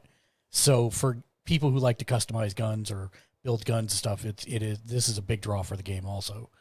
Got it. For me, it's like I need a step-by-step instruction of what piece do I need to pull off of this so that I can put a silencer on, etc. So in other words, spreadsheets. I understand your love now. 100%. 100%. Okay, good. That takes us out of that section. Let's talk about the subathon. We have a bunch of stuff that we're going to do. We're going to have giveaways. I did tell you about the Rift Tracks Community Night. That is going to be one of the first sets of goals. We are not going to do this like a normal subathon. And what I mean by that is most of the time, for most subathons, you start with a fixed time of like 4 hours, and then every sub extends the time, yada, yada, and you go infinitely. I'm an old man. That's dumb. I'm not doing it. I get cranky if I don't sleep. We're doing a 12-hour stream. So it's just going to be a flat 12-hour stream. But because we're debuting mechanics that night, basically what we're going to do is follows on Twitch will count as 1 point. Follows on mechanics will count as 2 points. A sub on Twitch will count as 2 points. A sub on mechanics will count as 4 points. Bits will be converted to the appropriate number of points to however much you donated, basically. So if you donate 500 bits, then that's going to be equivalent to a Twitch sub, that type of thing. So we're going to try and keep track of that way. And then we're going to unlock the goals by point tiers.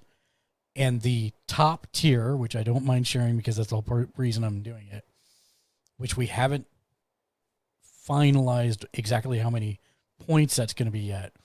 But the top tier is that I'm going to wax my legs on stream.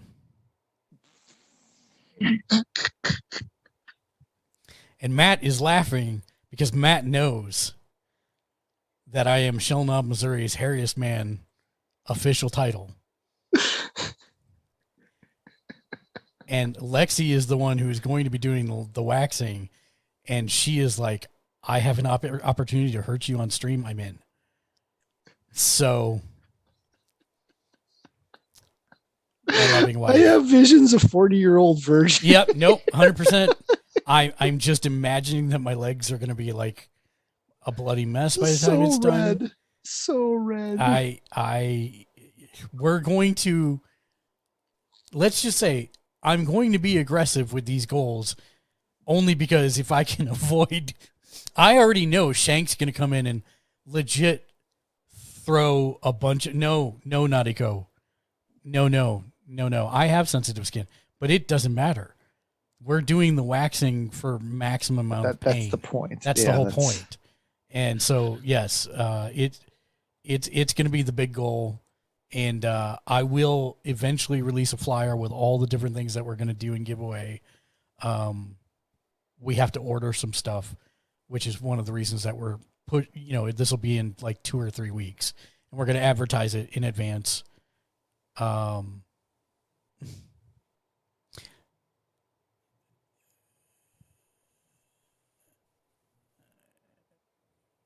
Yeah, that's okay. I don't mind Nautico. It's fine. It'll just be one time. It'll be fine. Besides, I have scrapes and cuts all over my legs from growing up already anyway, so that's fine by me. But yeah, most of this is just me in pain. Most of all the goals. It's either people screwing with me or me in pain for the most part. So yeah. Wow, they're going to make you drink non-Barks root beer and cause you suffering that way. That's not on the list. I'm going to keep root beer as my comfort zen as I do all this. Thank you. Oh no, make it root beer schnapps. There you go. Yeah, all you can drink is root beer schnapps. No, Mark does not drink anymore. I know. Especially It's just combined funny with thought. waxing my legs, that might be bad.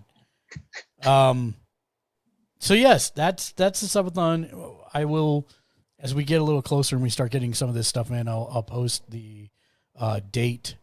I do know that there are some food challenges. There are some cosplay challenges. There are some potentially really embarrassing things for me challenges. Yeah, and then a lot of stuff that's just me Suffering. And some really cool giveaways. That's the other thing. Ooh, Yeah. giveaways. Yeah. We're doing some giveaways as well. So, my wife helped me make most of these. And then at the end, I asked her, "Do you not love me anymore?" And she just grinned at me real big. So yeah, I'm expecting either 2 or 3 weeks. We'll see. Yes. And Nariko is adding to the giveaway as well. She's giving away, some K-pop albums. Nice. And that's that. What else do we have? Okay, let's talk about. Oh no, she's not giving. I'm sorry, I forgot this. I did it wrong, didn't I? You're giving away? Oh, God of War 4. That's right. God of War 4 for PS4. And D3. Oh, Diablo 3. Reaper of Souls. Reaper Is that what Souls. that is? Yes. Yeah. Thank you. God of War 4 and Diablo 3 Reaper Souls. But I would understand how you'd mistake that for a K-pop.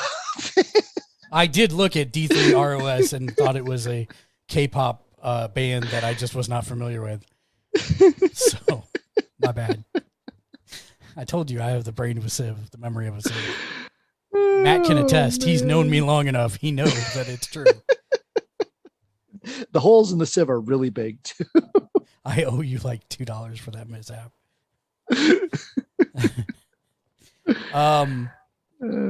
Let's see.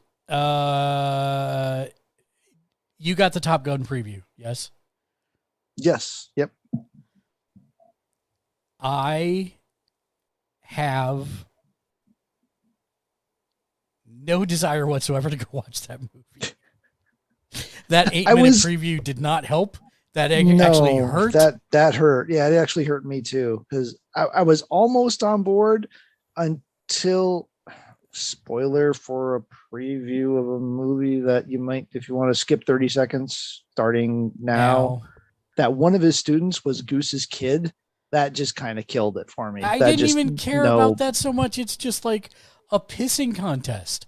It's the whole crux of the movie seems to be a pissing contest. And I'm not interested in a Tom Cruise pissing contest. Yeah. I mean, I get that there are diehard fans of the movie and they've been waiting for years for this. That's cool. I'm sure the dogfighting will be cool. I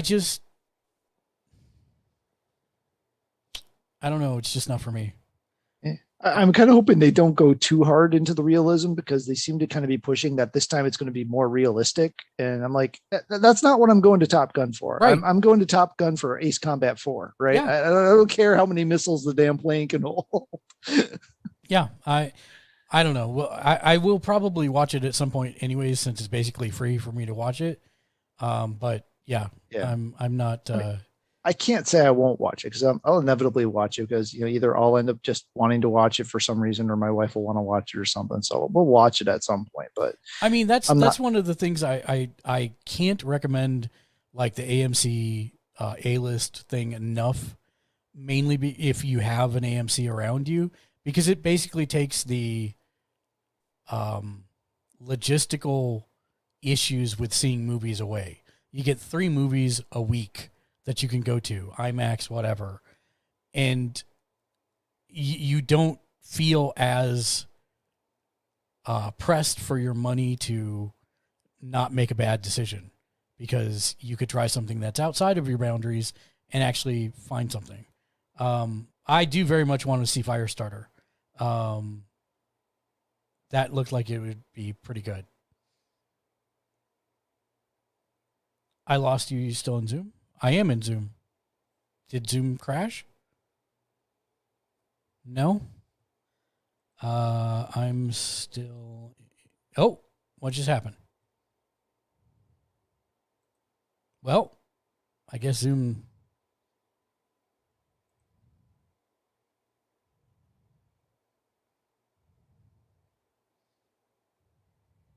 That was super weird.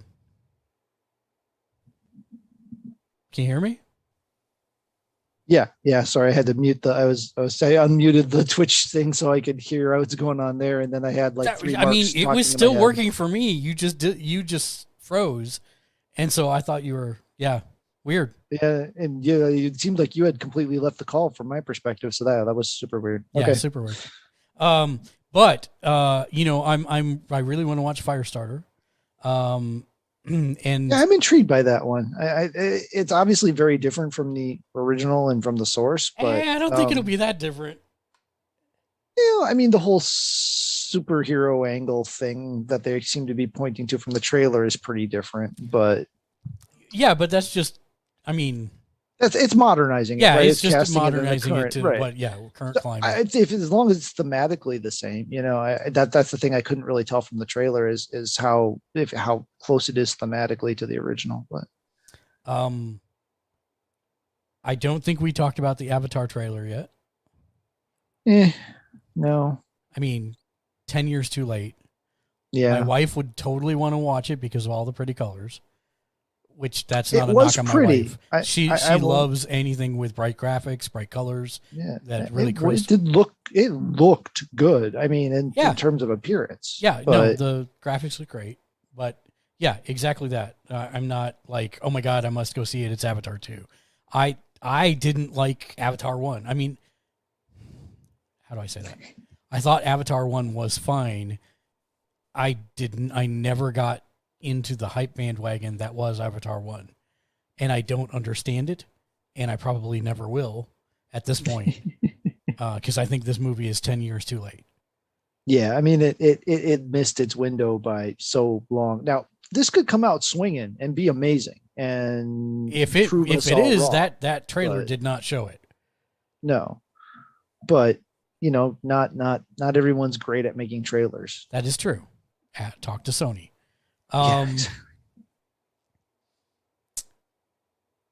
What there was something else. There was another trailer that we were going to talk about that rolled before Doctor Strange.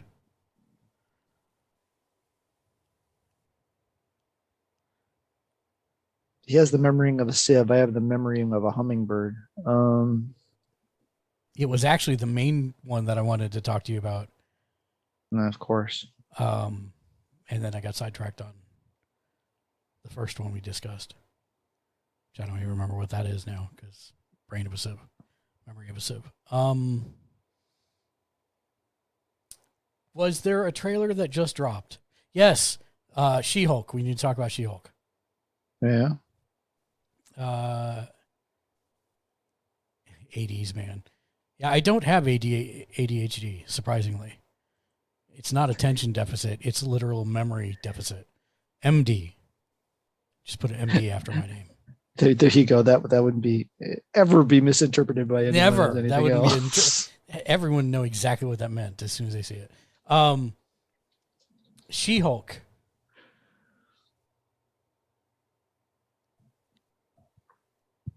I know what I want. Oh, ads. She's in ads. I thought she was saying we had ADHD. Oh, yeah, Nice. yeah. And the ads. Yeah, they've been playing sporadically throughout. I noticed that every once in a while. Got you. Let me know when you're out. I really thought she was saying we had ADHD. Oh, was it Lightyear? No, Is but that we what- should. that one She's played been in out for front like of- 5 seconds. Okay, good. Lightyear looks fun. I kind of want to watch it. It's Yeah, like that I'm weird. intrigued. It's that weird dance between slapstick and serious Mhm. and interesting. I had Nope play in front of mine. I'll say I'm not a horror suspense fan. I'm more suspense than horror, but I haven't No. watched any of the Peel horror movies yet. Nautico, all we said was exactly what you said. We talked about for about 5 minutes saying that we thought it was 10 years too late for Avatar 2, and the graphics look cool, but the story in the trailer did not make us go, oh my God, that's something I have to see. It didn't come Yeah. out swinging. It could be a bad trailer cut, and then we laughed at Sony for a while, and that brought you up to where you came out of the ads. Because we were laughing because I thought you were saying we had ADHD. I didn't get that you were saying you were in an ad. I thought you were saying we had ADHD, and I said, no, surprisingly, I don't. I have memory deficit. And I was talking about putting an MD after my name. That's all you missed in the ad. That's it. Yep. Just us being goofy. Yep. And so She-Hulk. Yep. I really want it to be their spin on a courtroom drama, but that does not look like what we're getting. It almost looks like we're getting the Ally McBeal of the Marvel Universe. Yeah, I was thinking that, or like Sex in the City Light or something like that. Yeah, I mean, on the one hand, I'm happy that we are getting that side of She-Hulk, because that is very prevalent in the books. But on the other hand, it also looks like we're getting a lot of action, which is not usually why She-Hulk readers go to that book. Some, but not all. So I don't know. I don't know what the tone of the show is going to be exactly. And I think that kind of came out in the trailer. But we'll see. Yeah, I think mean, they're trying to hide too much. I'm guessing that's my assumption, is they're trying to hide what's really going to be going on. And where did all of those scenes take place in the story, right? I mean, where is the Ruffalo stuff? Is that up front? Is it going to be interspersed throughout? Is it I think later it's in the gotta show? I think it's got to be up front. I really do feel we're going to get Savage Hulk, who eventually finds her balance as She-Hulk. Yeah, I kind of interpreted it the other way around. I kind of interpreted it that she's been suppressing, however she got it. We don't know how she got it right yet, but she's been suppressing it, but then it'll come out at the wrong time. So she's trying to learn how to do what Bruce has done with the blended control. And then for some reason, she's going to have to let loose and go savage mode to stop whatever the big bad ends up being at the end.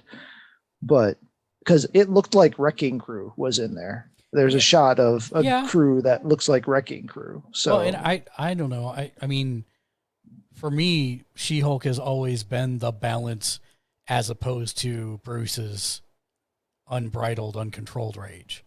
Right. Yeah. She's generally, with a few books exceptions. Generally, yes.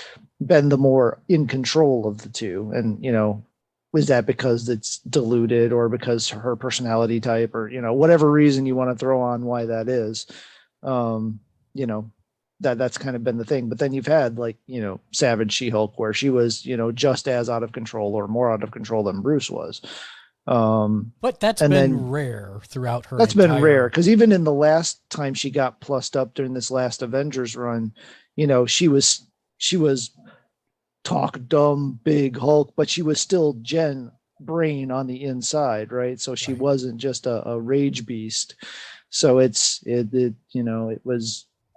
was an interesting combination there of what was going on, but.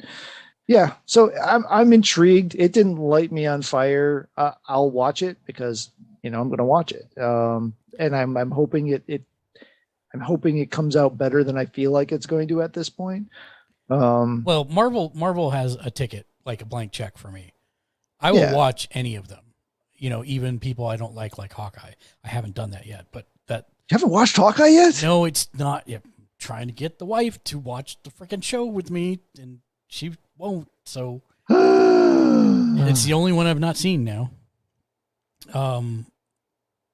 And my only takeaway from this really was that I'm hoping that these were early versions of the effects, because I think maybe the tracking was off because it felt a little slidey. Her facial tracking and her skin tracking seemed weird, and I'm totally fine with waiting to the finished product, and hopefully it looks 1,000 times better. But I'm just hoping that this was early, and that's why it looked so weird at points. The whole thing didn't look weird. It was just certain things looked weird. It was, at least what it seemed to me, it was more like when she was doing the drama stuff. That kind of seemed to be where it was. And I also noticed it had the same thing that bugged me about the Gotham Knights preview stuff that came out recently, where the character doesn't look connected to the world. That's exactly correct. Yes. So I assume that's a finishing thing, right? I'm not a VFX guy. I don't do computer work. I don't do any of that stuff. I know you have and do, but I'm assuming that kind of finishing, like blending it into the world, is like the last thing you're doing after you get everying else done. No, that's the part that worries me. That's why I was really worried when they showed the Gotham Knight stuff, because I'm like, no, this unless this is really old footage, that's not good. They're sliding around that rooftop in ways they shouldn't be. It looks like Skyrim when you're playing in third person mode. Band Reaper 97, hello friend. Jim and Julius, hello there. Welcome in, everybody. Band Reaper just completed her very first mukbang. How'd that go? It went really well. She had very tasty food. I watched her consume some of it. All the biscuits? I don't know that she finished all the biscuits, actually. They were big biscuits. Ooh. But it all looked good. Nice. Which is probably obvious, but are you black or white?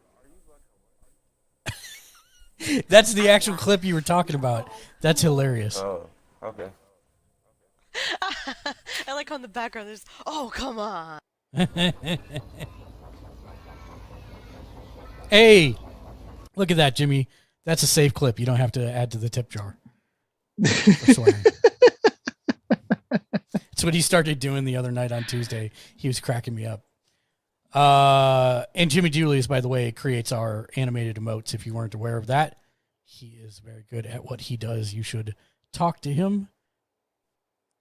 I had to keep that clip because it makes me laugh every time. Yeah, I believe it. That is hilarious.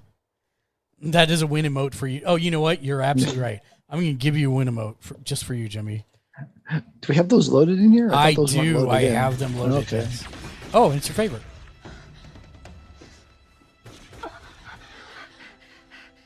Can't look, can't look.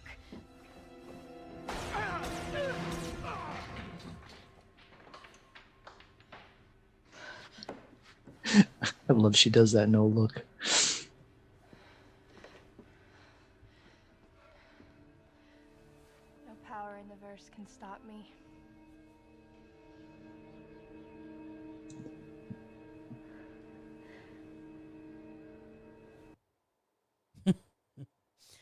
I miss Firefly. You should get the trades for the last Boom run. It was good. I know it was. I heard it was good. I read the reviews. I should get them at some point. You could not finish all the biscuits. I thought there were a couple. There was maybe half a biscuit left because that was a lot of food. And I was telling JJ on the stream that I saw the amount of food she had on that plate. I'm like, I could not even begin to finish that. The size of the meals that I consume has drastically reduced over the years. Like no, it's not that. I don't think it's that. I think it's that I'm eating less and eating more often. And I just can't do like one large meal like that anymore. I can't do buffets. I can't eat my values worth on buffets anymore. But yeah. Welcome to Talking About Food cast. We should know by now. We just do whatever. Yeah, whatever. It's all good here. You know what? I am actually going to do food review right now because this happened the other day. My mom was in town. She decided she wanted to go big before she went home, so we went to David Chang's Major Domo Meat and Seafood. It is one of the more pricey restaurants in Vegas. It is in the Venetian, which, if you're not familiar with the Venetian, it actually has a recreation of Venice in it, which is pretty sweet because we actually took out the pictures from Venice and compared it to the plaza that they had built, and it's actually real damn close, which is pretty crazy. Nice. Nautica said, I've been so stressed the past few days. I've only eaten once. Try and eat a little. It's not very good for you to do all just one time of eating if you can. Plus you need that energy to keep going. Oh yeah, we do have to compare Italy trips. You're right, Band Reaper. We need to do that at some point. So we went to the Venetian. We went to this restaurant. My mom is friends with the mom who is the mother of the front of house of this restaurant. And so we got the service, like when one restaurateur wants to show off to another restaurateur, we got that kind of service.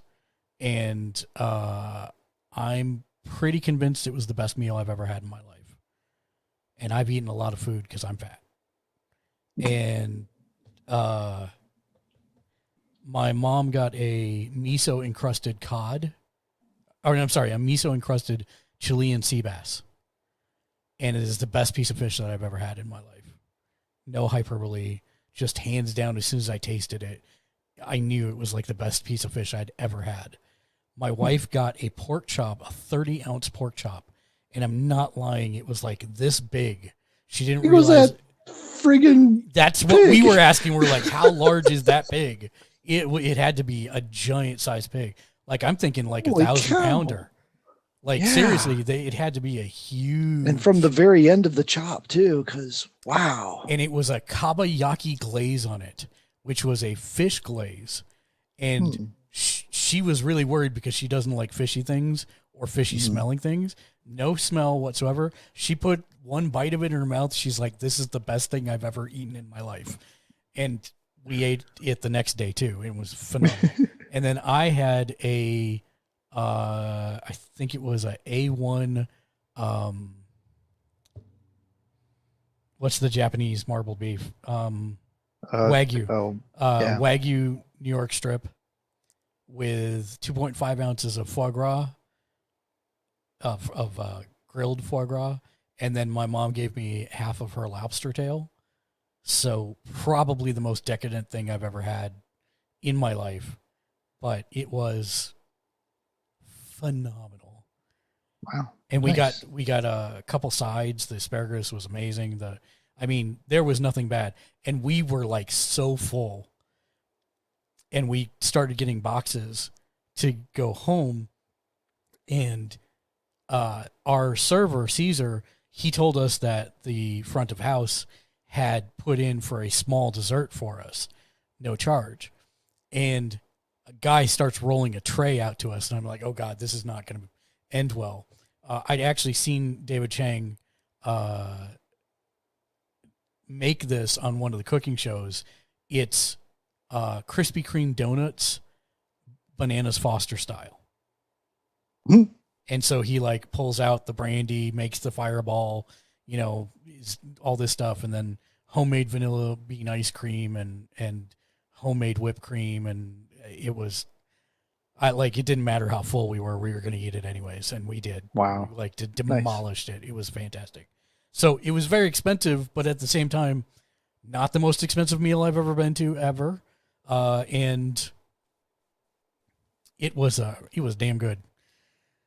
And when we left, one of the things I asked the front of house is like, how do you not weigh 900 pounds working here?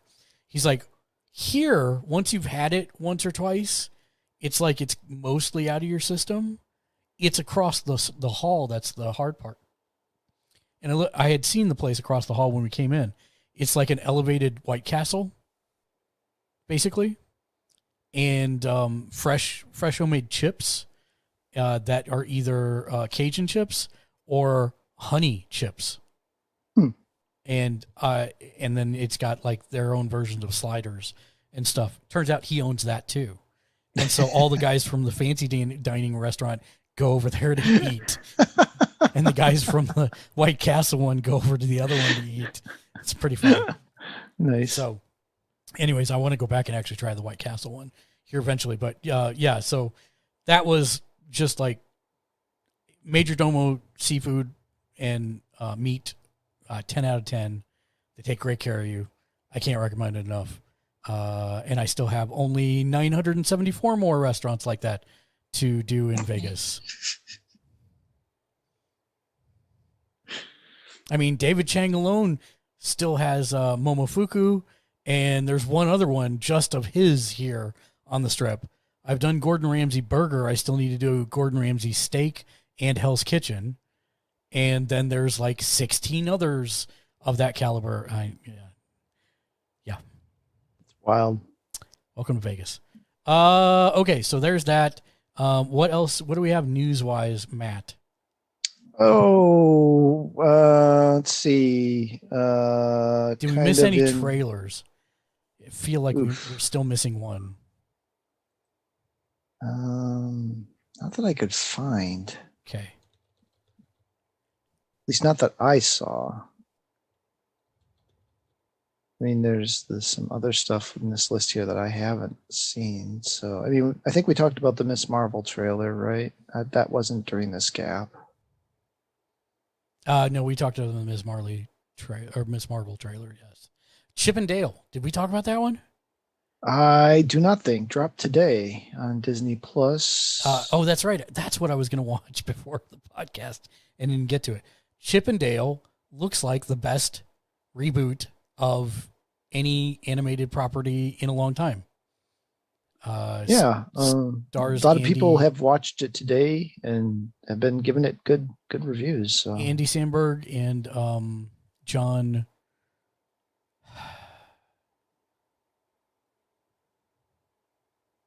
Comedian that just got out of rehab. Dating Olivia Munn. Former Saturday Night Live writer. John Mulaney. Yes.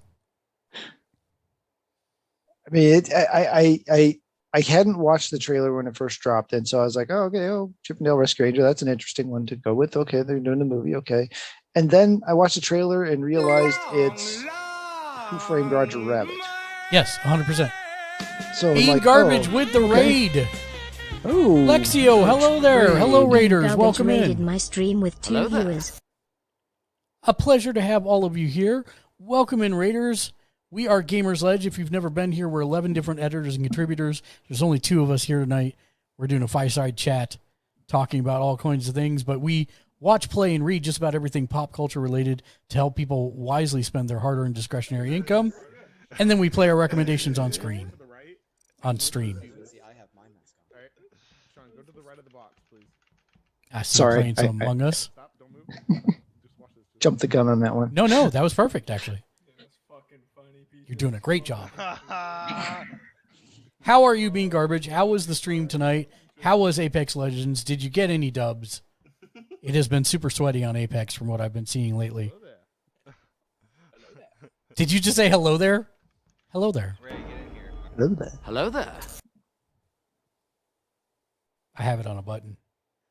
It was chill, no dubs, and yes, very, very sweaty. Yes. It seems like everything has been super sweaty lately. It's all because schools are getting out and people have more time. That is 100%. That is 100%. And we're rated by... Oh, wait. No, Novocaine just resubbed for 4 months. I'm sorry Liu Kang ate you. But I appreciate you re-upping your sub. You're a rock star. Fatality. I haven't streamed in a while. I've been working full-time now. How are you? I'm doing fantastic. Doing fantastic. Nariko hides in the corner to listen to K-pop ballads. That sounds like a fun time, Nariko. I'm doing very well. Doing very well. We just hit 1K today. We are in the planning stages for our first ever subathon, which we're going to do in 2 or 3 weeks. The big... Thank you. It's been a long time coming. We're leaking some of the subathon goals. The highest one is going to be that I am going to wax my legs on stream, which it just throws me off a little bit for some reason. Is gonna be bad because I am Shell Knob, Missouri's official hairiest man. You gotta suck him off real good. What? And yeah. I'm sorry? Leg waxing, let's go.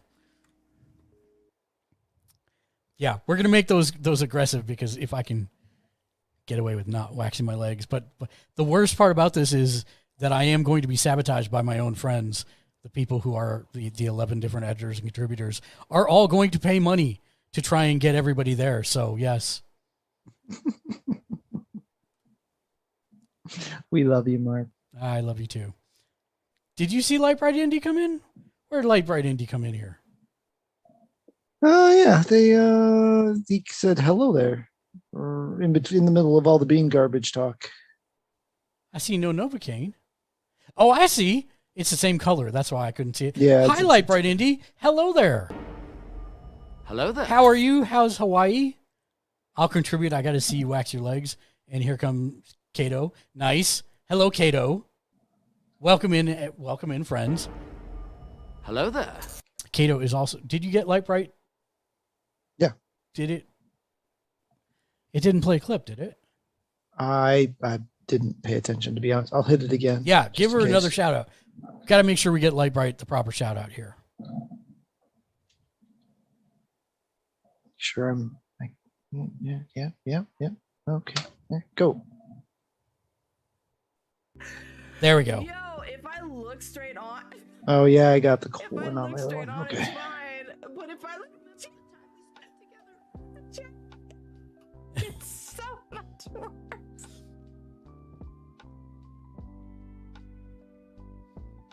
Yes, this is a great club. Oh my fucking god, fam. Oh my god. Oh my god. It's so... Nice. How was your day? Our day was fantastic. We hit 1,000 today. I'm super excited. We were just talking about we're going to do our subathon. The highest goal is going to be my wife waxing my legs on camera, which she is taking great glee in because I constantly tell her that the wrestler she hates the most is her favorite wrestler. Yes. And I am Shell Knob, Missouri's official hairiest man. So me waxing my legs is this is not going to be a fun thing in any way, shape, or form. So yeah, we're gonna do some flyers. We're gonna take some time to do some advertising for it. So 2 or 3 weeks we will put this on, and it will be our very first ever subathon. But the top goal, the very aggressive goal, will be waxing my legs. And I have to make it aggressive because your same reaction, Light Bright, is what every single one of the guys of our group, the 11 different editors and contributors, said, wait, what? How much can I contribute? So I know I'm going to have to push it up there if I want to try and get away from it. Jimmy alone was like, I've got $200. I'm like, no, Jimmy, that's not how this works. Shank, you're not helping. So yes, dear. We're going to do giveaways. We've got a lot of pain for me, a lot of discomfort and pain for me. My wife made most of these, and I did ask her afterwards, I'm like, do you not love me anymore? And she just grinned at me. So not sure what that's about. But I know one of the things we've said a couple things off the list. One of the early ones is that we will set aside another night to do a Rift Treks non-family friendly community night, which doesn't seem like a big thing to anybody else because no one's not, everyone else is not family friendly, but we are. And so our community is already chomping at the bit for this one. So we're going to do a non-family friendly Rift Treks community night. Indy, have you played Rift Treks the game yet? It's $8. You need to buy it. Bean Garbage, thank you so much for the raid. You're a rock star. I appreciate you so much. Thank you. It's good to see you again. I'm glad you were able to stream. When's your next stream before you go?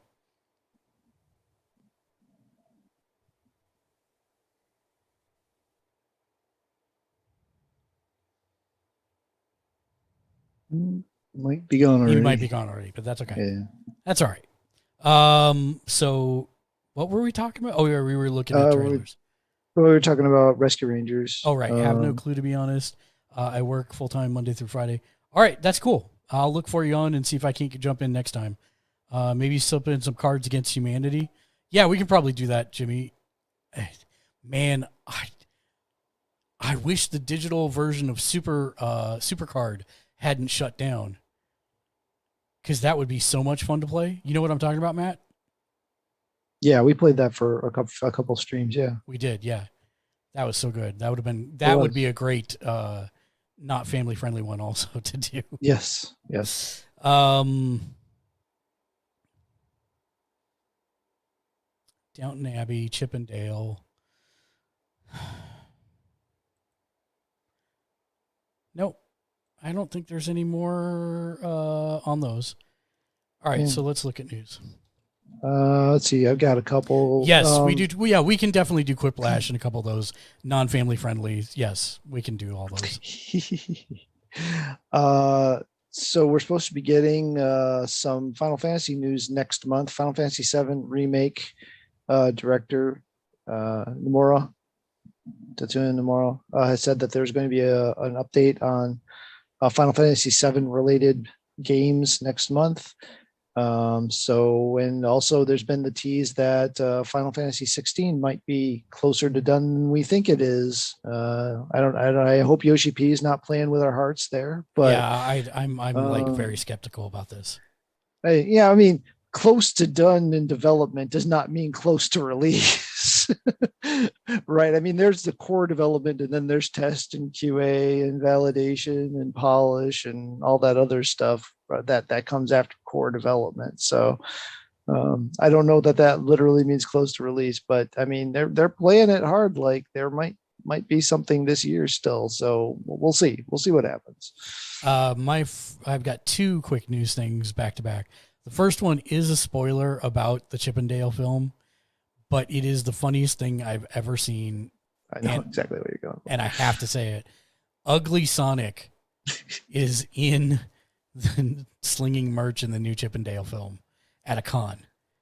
And if you have no idea what I'm talking about, it was the first version of Sonic that everyone hated because he looked weird. I still think that was intentional. That's like my one major conspiracy theory that's like that was put out there intentionally just to get more hype around the movie because, you know, Twitch Star78, welcome to the stream. Hello there. Hello there. Hello there. How are you this fine evening? We hope you're doing well. We're talking about Ugly Sonic being in the Chippendale Rescue Rangers. Not to be confused with Chippendales, which is something completely different. Yes, that is something completely different. All right, so you had two back-to-back, Ugly Sonic and... Notice this little thing right here. Oh my God. Is it Twitch E-Star? Oh, sorry. No. You did nothing wrong. Huh. Okay. Okay, so I just I looked at it and I thought it was Esther, like the name. Okay. And now that I Right, see it right. in big letters, I'm like, oh, that's completely Twitch E-Star, and you're an idiot, Mark. Hey, it's Sorry, real dude. time, right? It's fine. It's good. Either or said, so good enough. Oh, 100 I feel bits. like Thank you just Jeez. rewarded me for my own stupidity. Thank you, though. I appreciate the 100 biddies. You're amazing, and I appreciate. Oh, I'm man. so dumb sometimes. Hey, Oh my doing God. this all real time, running about. We 100 do this different real time. things, Yes, you know, this is. so- There's no net. What is we a got net? no safety. So you said you had two things. What was the second? So the second thing is, I know some people don't like Epic games. I know some people don't like Gearbox, the developer. But if you are interested in free games on the Epic Store right now, Borderlands 3 is free. Right now, you can just go and download it if you have Epic installed. So Nice. do And with can that grab what you it. will. My work here is done. Whether you love them or hate them, want to do it or not, you at least know about it and can make an informed decision. Yes. So that was And if you don't know, Epic does do at least one free game every week. Drops on Thursdays. You can claim Yes. it and download it or not download it, and you have it forever. And I should So- also mention that Twitch does the exact same thing through Prime Gaming.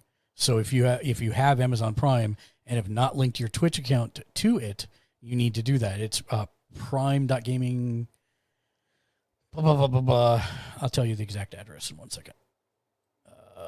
While he's doing that, so we mentioned earlier the upcoming change to PlayStation Plus that we've talked about before, where they're merging now and Plus into a single thing, and you've got these streaming tiers and all the three different tiers. But there is at least one PlayStation 1 game that will be included with the highest tier that has trophies integrated. So this is an indication that maybe more and more of the PlayStation 1 games that come out with the service will also have trophies enabled in them. So the one we know of so far is Siphon Filter. And whether or not Greg, why am I spacing on his name? Game Over Greggy. Can't think of his Greg actual Miller. name. Greg Miller. Miller, yeah. Actually had anything to do with that happening or not. He's taking credit for it because apparently he's been hounding. He has been forever. Forever. So I mean, he's been hounding about stuff for trophies for forever. He's been a Yes. huge advocate for the platform and what it should and shouldn't have and how to make it better. Rick Stevens, PI, welcome to the stream. Hello there. I got Hello this there. one because his is a little weird. Shout out. Well, it's not weird. It's just not his. It's not tied to his name. Percentile Vice.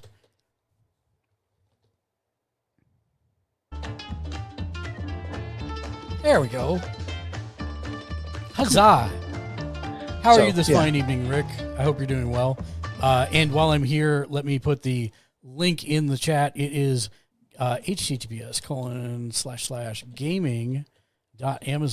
https://gaming.amazon.com/home. That will take you to Prime Gaming. If you've not linked your Prime account to your Twitch account, it will prompt you to do so. You can currently claim Dead Space 2, Curse of Monkey Island, Cat Quest, Shattered, and Out of Line as free games. And then they have a bunch of content for other games you may play, like Apex and all that kind of stuff. All PC, I assume. Yes. Yes, that is correct. Just like the Epic Store. Yeah. Yeah. I do. You know I what? do That's hope not. some- That's not true. That's not true. Sometimes it is consoles. Oh, okay. It just depends kind of on what it is. But most of the DLC stuff, you can actually tie your console to it, and then you get it on the console as well. I'm good. Yeah, Just it's a- finished large family D&D home game. Congratulations. Nice. I do kind of wish that the Epic would give you the option to be able to claim it on different platforms, because I mean you can sign in with your PSN account to the Epic store, Mhm. right? Yes. So why shouldn't you be able to unlock a license for an Epic game in multiple platforms? You can sign in with Xbox, you can sign in with PlayStation. So I'm hoping that's something they're looking into, just because I tend to not drag my laptop out to game on. By the Just way, don't do it. I just reminded me that I actually played one more thing that I didn't talk about, and that is It Takes Two. Oh yeah. The wife and I started to stream on Saturdays. That Oh, nice. We have not repeated yet after the first one, but just because she hasn't been feeling good. Yeah.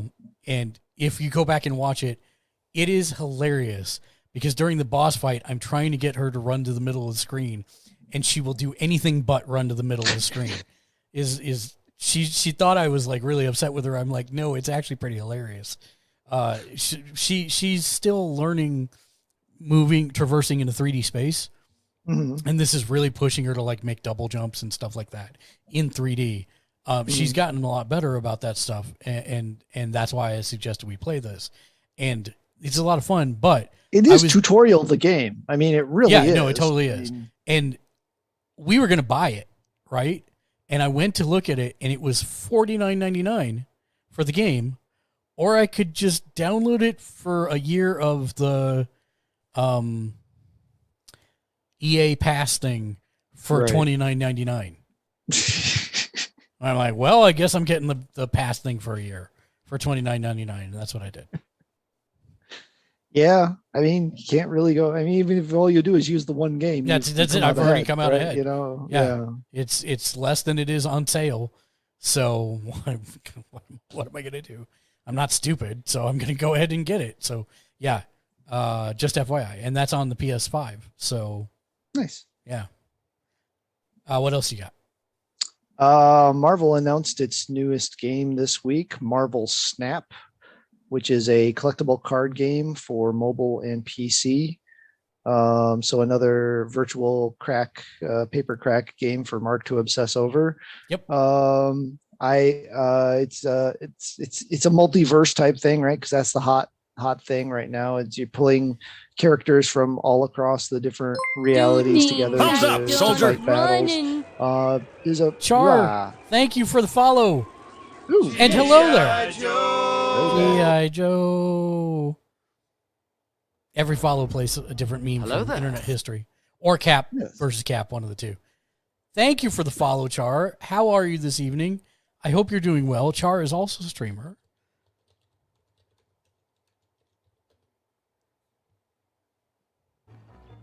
Fortnite. All right.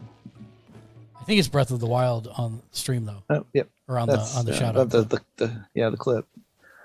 Yeah, she plays Fork Knife as well, and you guys should all check her out as well as checking out Presenta Advice if you like TTRPGs. Found it. Tabletop role-playing games like Dungeons and Dragons and all kinds of other ones because they do more than just D&D too. Nice. Please proceed. I'm sorry. No, that's okay. So, so that's an interesting thing. It is Newverse is the developer.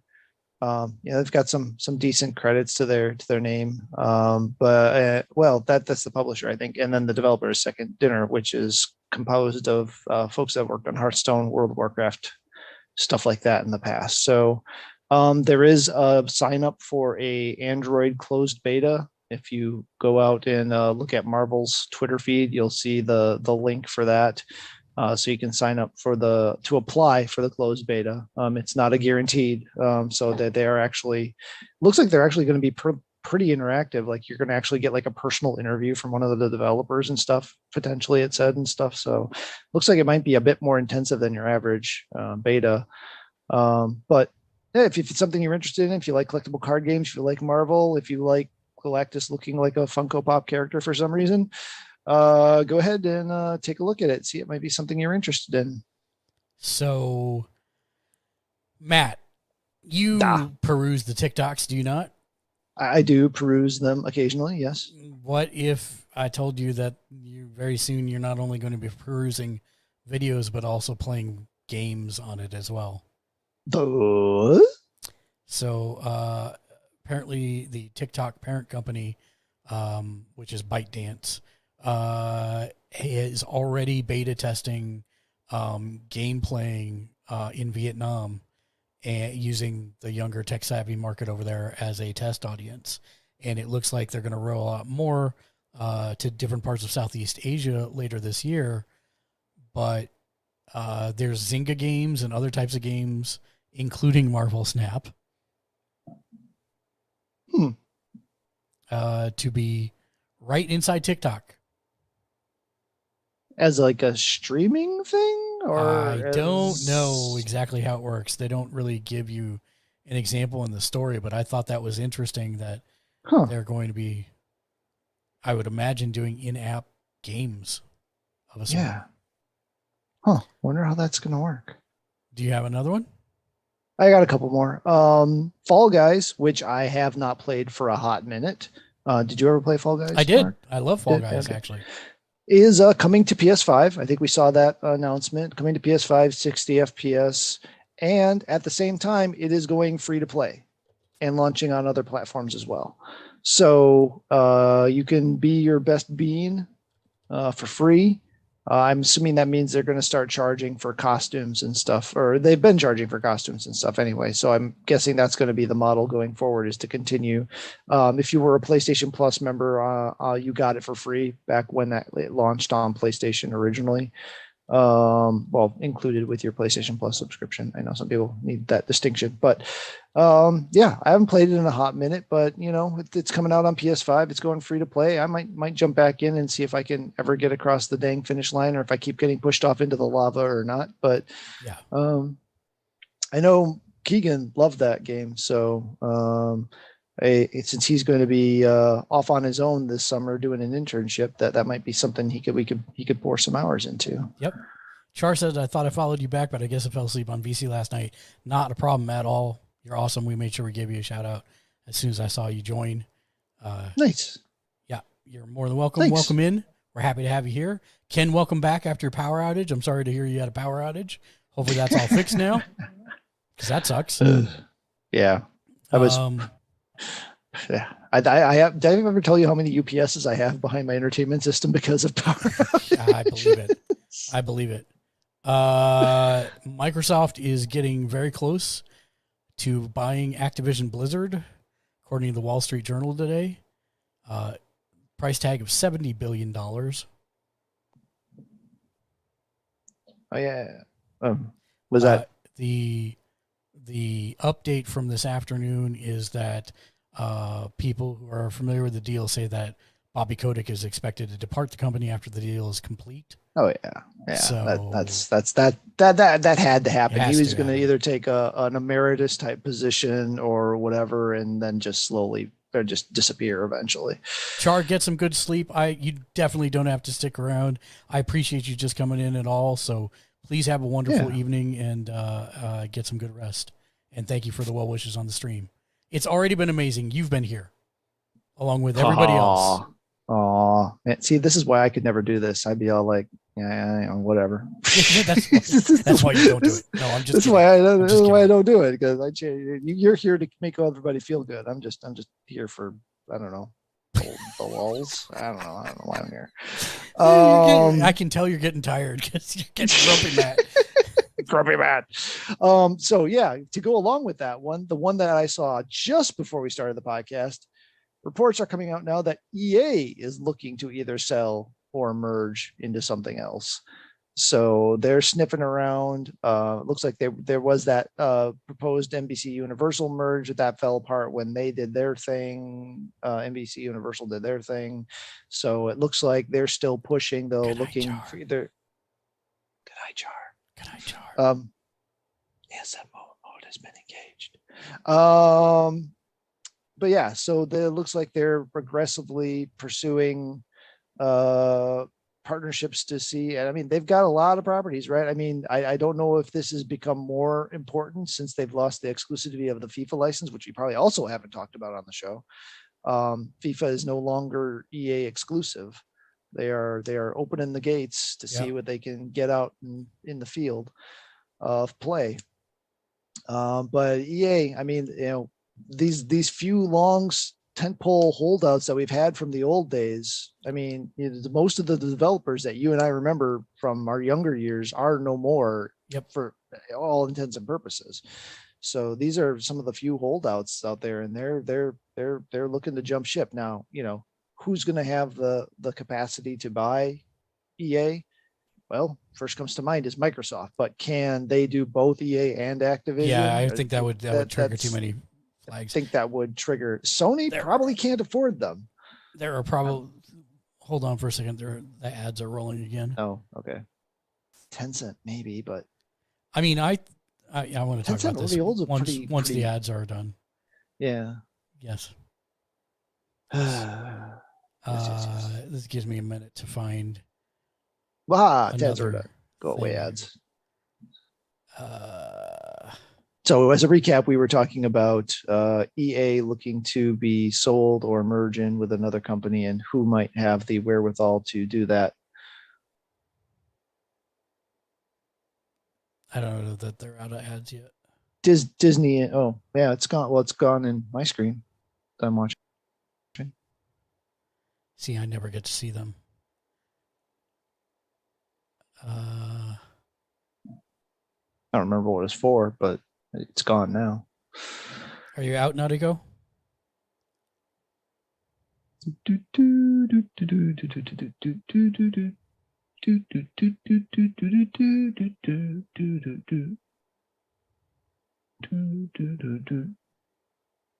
There's not a ton of news beyond what we've covered already, I think.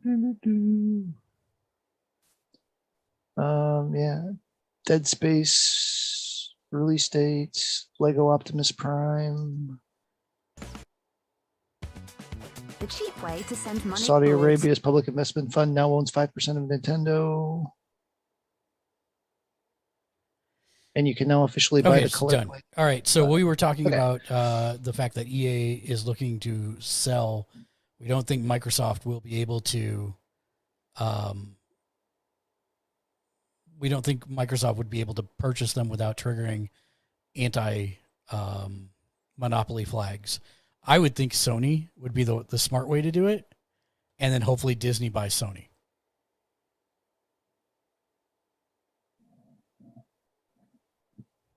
Yeah, that could go.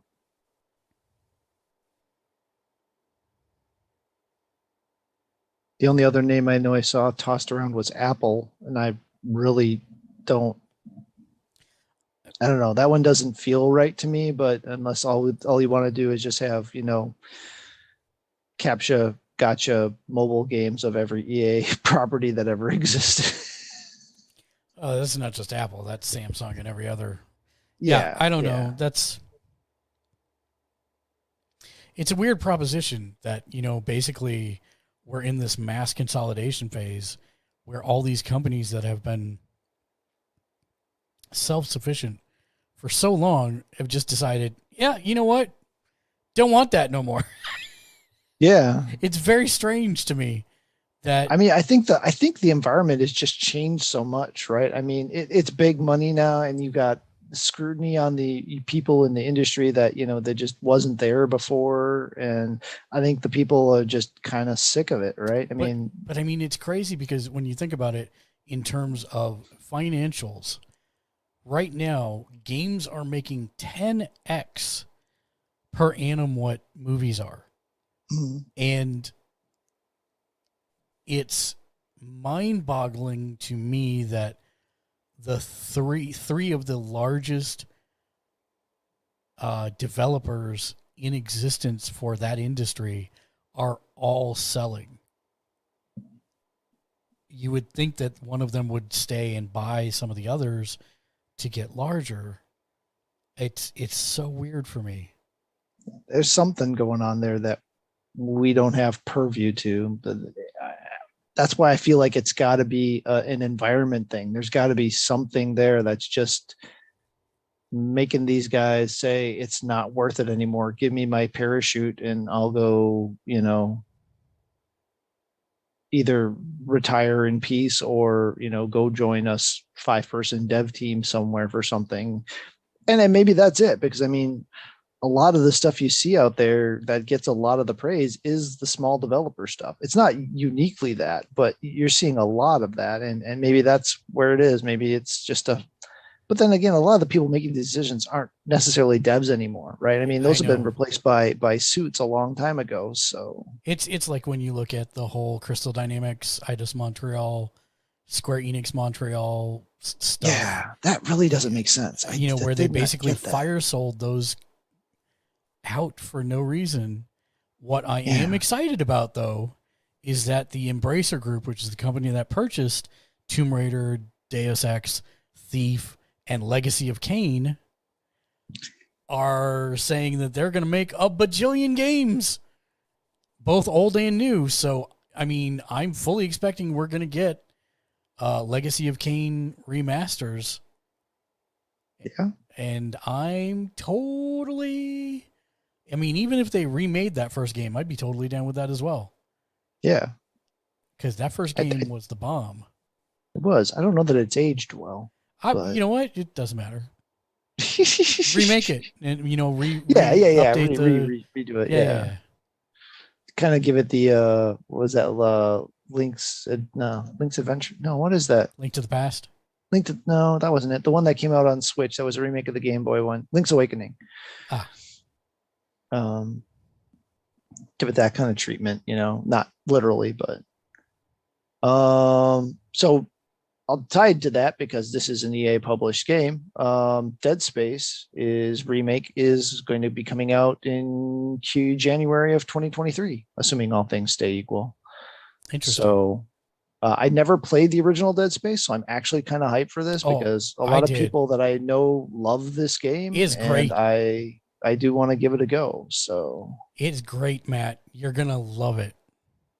Nice. You like suspense. I know you like suspense. Mm-hmm. This game, like I'd say, it's like 20% jump scares, 80% suspense. Nice. So, and then Mark's actually going to buy a Lego because it's Lego Optimus Prime. Is he? I don't think so. No, really? I mean, I really want to, but number one, it doesn't look right to me. There's something looks in like the a translation Lego version of a character. Yeah, but it looks too Lego for me. Looks too Lego. Looking at this picture of this thing here, and it is pretty damn impressive. But okay, I mean, I get it. If there's a boxiness line that can't be breached, then I get it. I mean, you've seen the Lego Voltron that we have, right? I mean, no, you haven't. I'll have to send you some pictures. It's the 5 lions, and they transform, and you connect them together to make Voltron out of it. I don't have a picture of it right now. Yeah, when you do, I'm saying put it in the Discord. Yeah, we'll do. But I mean, yeah, of course, it doesn't look exactly like Voltron, but done with Legos, it's pretty dang close. Okay, right. And I get what you're saying, and I hear you, right? Beetle and Grimm Spelljammers Platinum Edition. Okay, all right, I got it. Almost 3.5 times the cost of that Lego Transformer. Yeah. So choices. And if anyone that is curious, it is $170, is 1,508 pieces, and it is the G1 classic Prime look. No trailer. How are you trying to tell me that I'm going to buy you K-pop photo cards? I never said that. Not once. Ever. But it's a good try. I'll give you that much. It's a good try. Yeah. You don't know if you don't try, right? That's right. And now you know. I don't think I have any other news. Did you see the one that the Saudi Arabia Public Investment Fund now owns 5.01%, stake in Nintendo? Yeah, that's fine. They're never gonna give them full control or anything. Oh, so. No. I mean, 5%. That's nothing. There's no way. But I mean, they've invested in other game companies too, so it's not like this is. And I don't know if you all know, but Nintendo was actually started in 1887 as a handmade playing card company, where they made playing cards by hand in Japan in 1887. And then branched into toys, and then in 60s. Yeah. Yep. It's crazy. They've been around forever. Yeah. Well. Yep. That's all I got. That's going to bring us to the end of the show then, where we like to thank all the folks that make what we do possible. Let me pull this up. First of all, thank you to everybody that came in and cheered, subbed. You're all rock stars. We appreciate you. If you're watching on YouTube, make sure you hit that like, subscribe, and the bell icon to be notified whenever we upload new content, which is every single day of the week, Monday through Friday. Also, mechanics.gg/gamersledge if you want to support us on any of those channels. And we like to always give a shout out to every single one of our Patreon and Twitch producers at this point in the show and the podcast. So, To see the name of the ship was a belly of tea. The winds blew up her bow, up down below my bully boys blow. Soon may the wellman come to bring us sugar and tea and rum. One day when the tonguing is done, we'll take our leave and go. She had not been 2 weeks from shore, and down on her a right whale bore. The captain called all hands on shore, he'd take that whale and throw. Soon may the weatherman come to bring us sugar and tea and rum. One day when the tonguing is done, we'll take our leave and go. Before the boat had I'm impressed. It's actually paused the background. Did you do that? When she died down low. Soon may the weatherman come to bring us sugar and tea and rum. One day when the tonguing is done, we'll take our leave and go. Thank you for the redeem. I appreciate that because I love that song. Thank you to our producers, Mr. J and Ice times 2. He's one of our boss producers. Axe Thompson, Nomishly, Lexi, Mark Stedmom, Tim Paget, Drogadan, Twisted Ginger 25, Shank the New, Wolf's Gun, Nafam Official. Did you say it was impressive I paused the background? Yeah, I wasn't sure if the thing actually did that or if it was you that. No, that it was me. that. It was me. It was just good timing. I was like, wow, that thing's actually smart enough to know that one of those is playing and pause. No, I wish. No. Thank you also to DMS Creations, Peter Caro, Billy Frog, Dance Commander Amy Becker, Arturo Gonzalez, Inuyu Wolf, Jimmy Julius, Mark Johnson, Eric the Amazing Luna, John O'Callaghan, Jun Kuribayashi, John Hewlett, 2-time Academy Award nominee and new Epic Games VFX supervisor Patrick Tubach, Letty the Eddie, USMG Volleyball, Tracy Fuller, Dave Butler, Michael Sims, Mark Huey, Nick Nibbles, Kevin Rollins, That Kid Named D, ID Nibbleduck, my brain. He's not on the list. I'm trying to remember. Merc the Nerd 82. Also, thank you to our other producers, Trial Access, Rush Monk 2, Bearden, Bakery Crew Ken, Strong Bad Merc, Ghost Zero, Scotty's on Fire, Rusty Haggis, No Novocaine, Dave 934, Jimmy. Did I have Jimmy Julius twice? I might have. Jimmy Julius, TJ Leclerc, Meep the Bunny, The Shaky Dragon, Fammy Bloom, Mafia 6869, Hey Matt Man, Slowbake, AK Yuri, Bourgeois, Jag Leisure, Sleep Deprived, DMDM Studios, Habitual Kiwi, Bigman Rosa, URCEO, Chocobo Butt, The Golden Hash Brown, Strawbee, Sir Iron Blood, Nautico Love 123, and that's it. Huzzah. Thank you to all of you. We couldn't do what we do without you. And of course, everybody that comes, lurks, laughs, loves, chats, redeems stuff as we're trying to read stuff. I appreciate every single one of you. It's the best. I wouldn't want it any other way. Matt, that's going to bring us to final thoughts. Final thoughts. So I actually had a prepped for this one because saw something earlier this week that really kind of cheesed me off. And, you know, Mark and I have been doing this a long time. We've been geeks a long time. We've been through the thick, the thin, the fat, and the thin. And I think you know us pretty well at this point, and we are all about bringing people in, teaching people that want to learn stuff, helping people find something that they're passionate about, especially in our interest spheres. And I don't know, maybe I got on the wrong side of TikTok this week, but I don't want to call it gatekeeping because I don't like that term, but there is no reason to belittle someone who is into something that you think is not qualifying. I mean, I pick on people that play mobile games. That's in jest. I hope that comes through that that's in jest. If it hasn't, I apologize to anyone who took me seriously. But, you know, there's no reason to say that, you know, just because someone's a fan of Spider-Man that means that they're not really a geek or they're not really nerdy. One, you have no idea how into Spider-Man that person is. And just because it happens to be a popular thing, and maybe they're just getting started. Who knows? You know, I mean, it's just, and that wasn't the literal example I saw. Yes, Mark, I see your hand is up. Yeah. If they're into Spider-Man, can I just tell them, you know, be into a better character? Well, you can recommend characters. I don't belittle what they're. No, yeah, I know you're teasing me, but I'm just saying that I'm seeing this out there. It's like, you know, I mean, just because somebody's into Spider-Man doesn't mean they can't also be into Saga, or they can't also be into Hellboy, or they can't also be into whatever niche thing it is that, you know, you might be into. And maybe they just don't know about it. Maybe they need you to bring them into it, right? And maybe they are interested and they're looking for a helping hand. And, you know, you putting somebody down or attacking them. And again, this crowd we've got here has been great, right? I mean, we've got a really solid community here. I haven't seen this in this community, but I'm just saying in general, I'm seeing a lot of that out there. And I'm just hoping, you know, everybody can kind of help out. You know, there are going to be jerks everywhere, right? I mean, you can't get away from them, right? There's just, it's going to happen.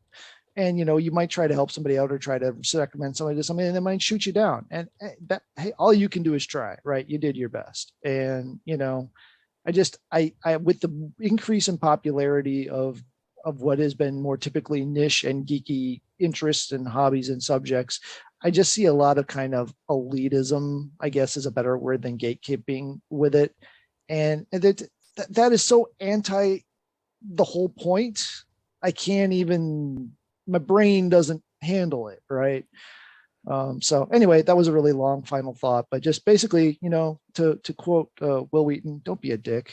Yeah, and I mean, when I started this in 1997, so very long ago, the whole point was to be an ambassador for things that people might not know that they love yet, like tabletop role-playing games, or you know, this video game or that video game, or this movie or that movie.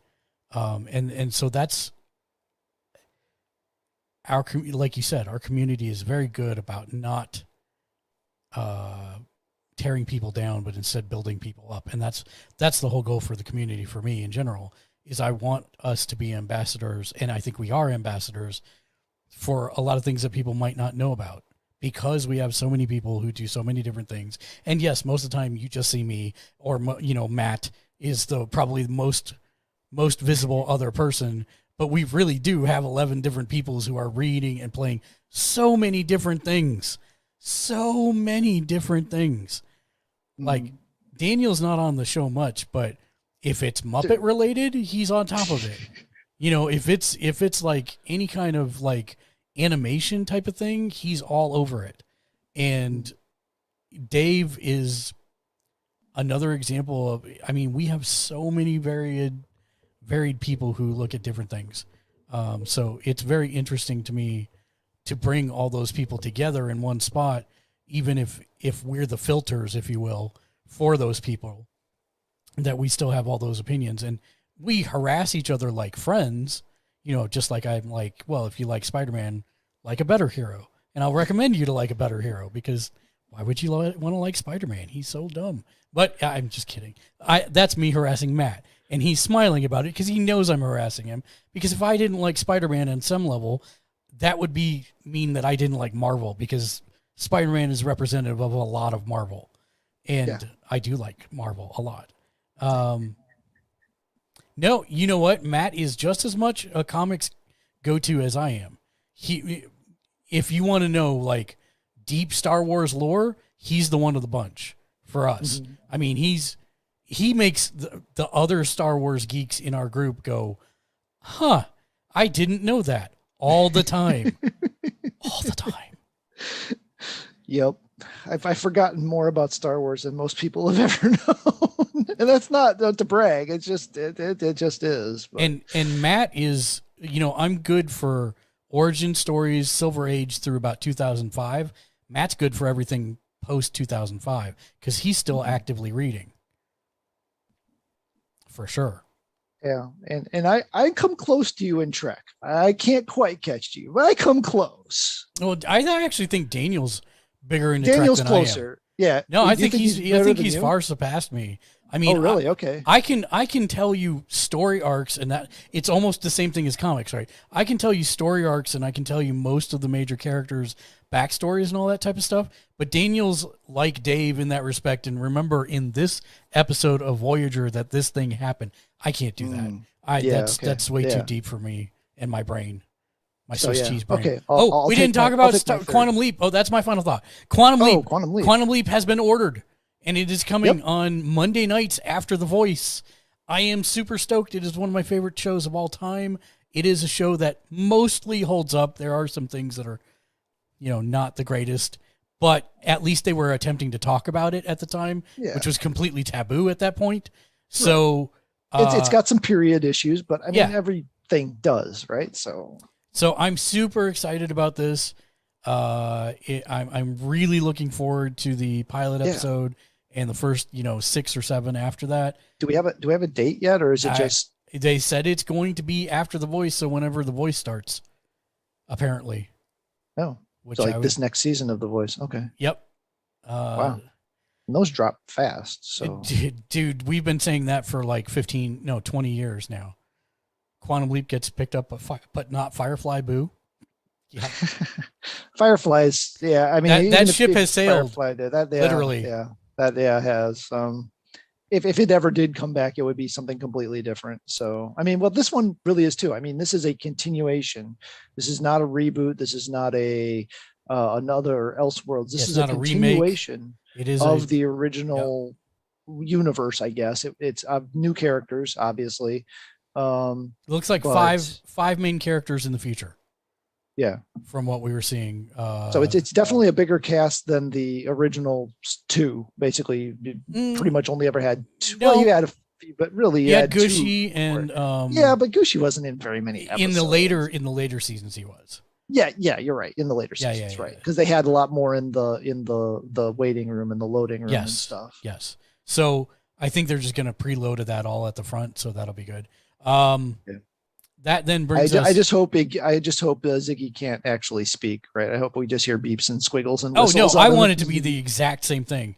I used to have that on my phone, and when I whack the phone, it would go. I remember that. This is the best thing ever. And then they, eventually they upgraded the OS, and it fell off the store. I'm so sad it wouldn't work anymore. I really want that thing back. I'm not lying. This is the greatest thing ever. Yeah, I'm cautiously optimistic on that one too. I'm hopeful for that one. Yeah. Well, that's going to bring us then. We're going to raid out, so please stick around for the raid. I'm going to figure out who in a minute, but first I have to give you a sage piece of wisdom to carry you over until next we meet in 2 weeks. Matt. Yeah. Which knight invented King Arthur's Round Table? I don't know. Circumference. No, brother.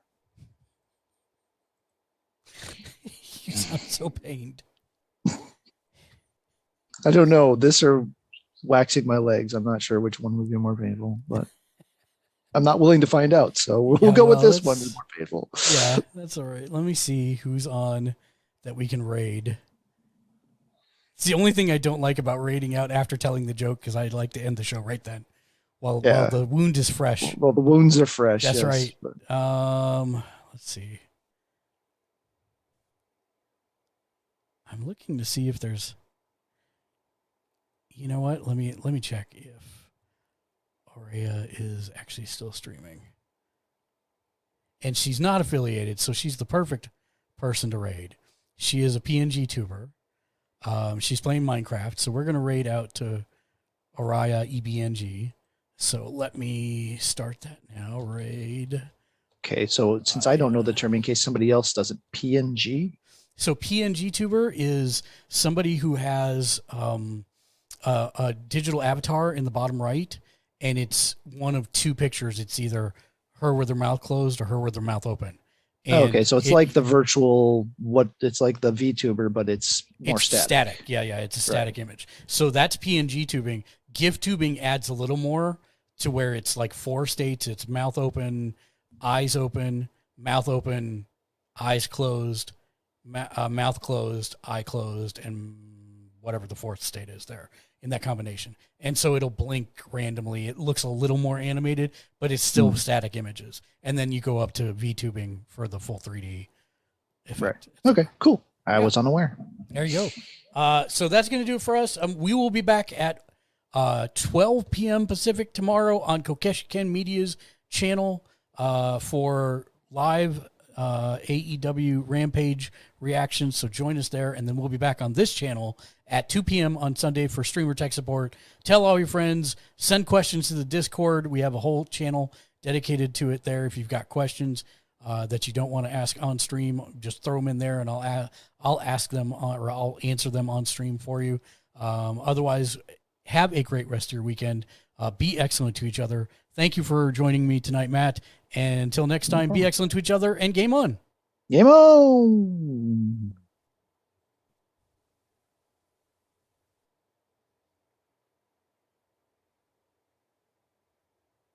Come on, last of the Raiders. There we go. Let's do it. Show her some love with emotes and spam in the chat if you can. When we go in, she'll be very pleasantly surprised. Woo.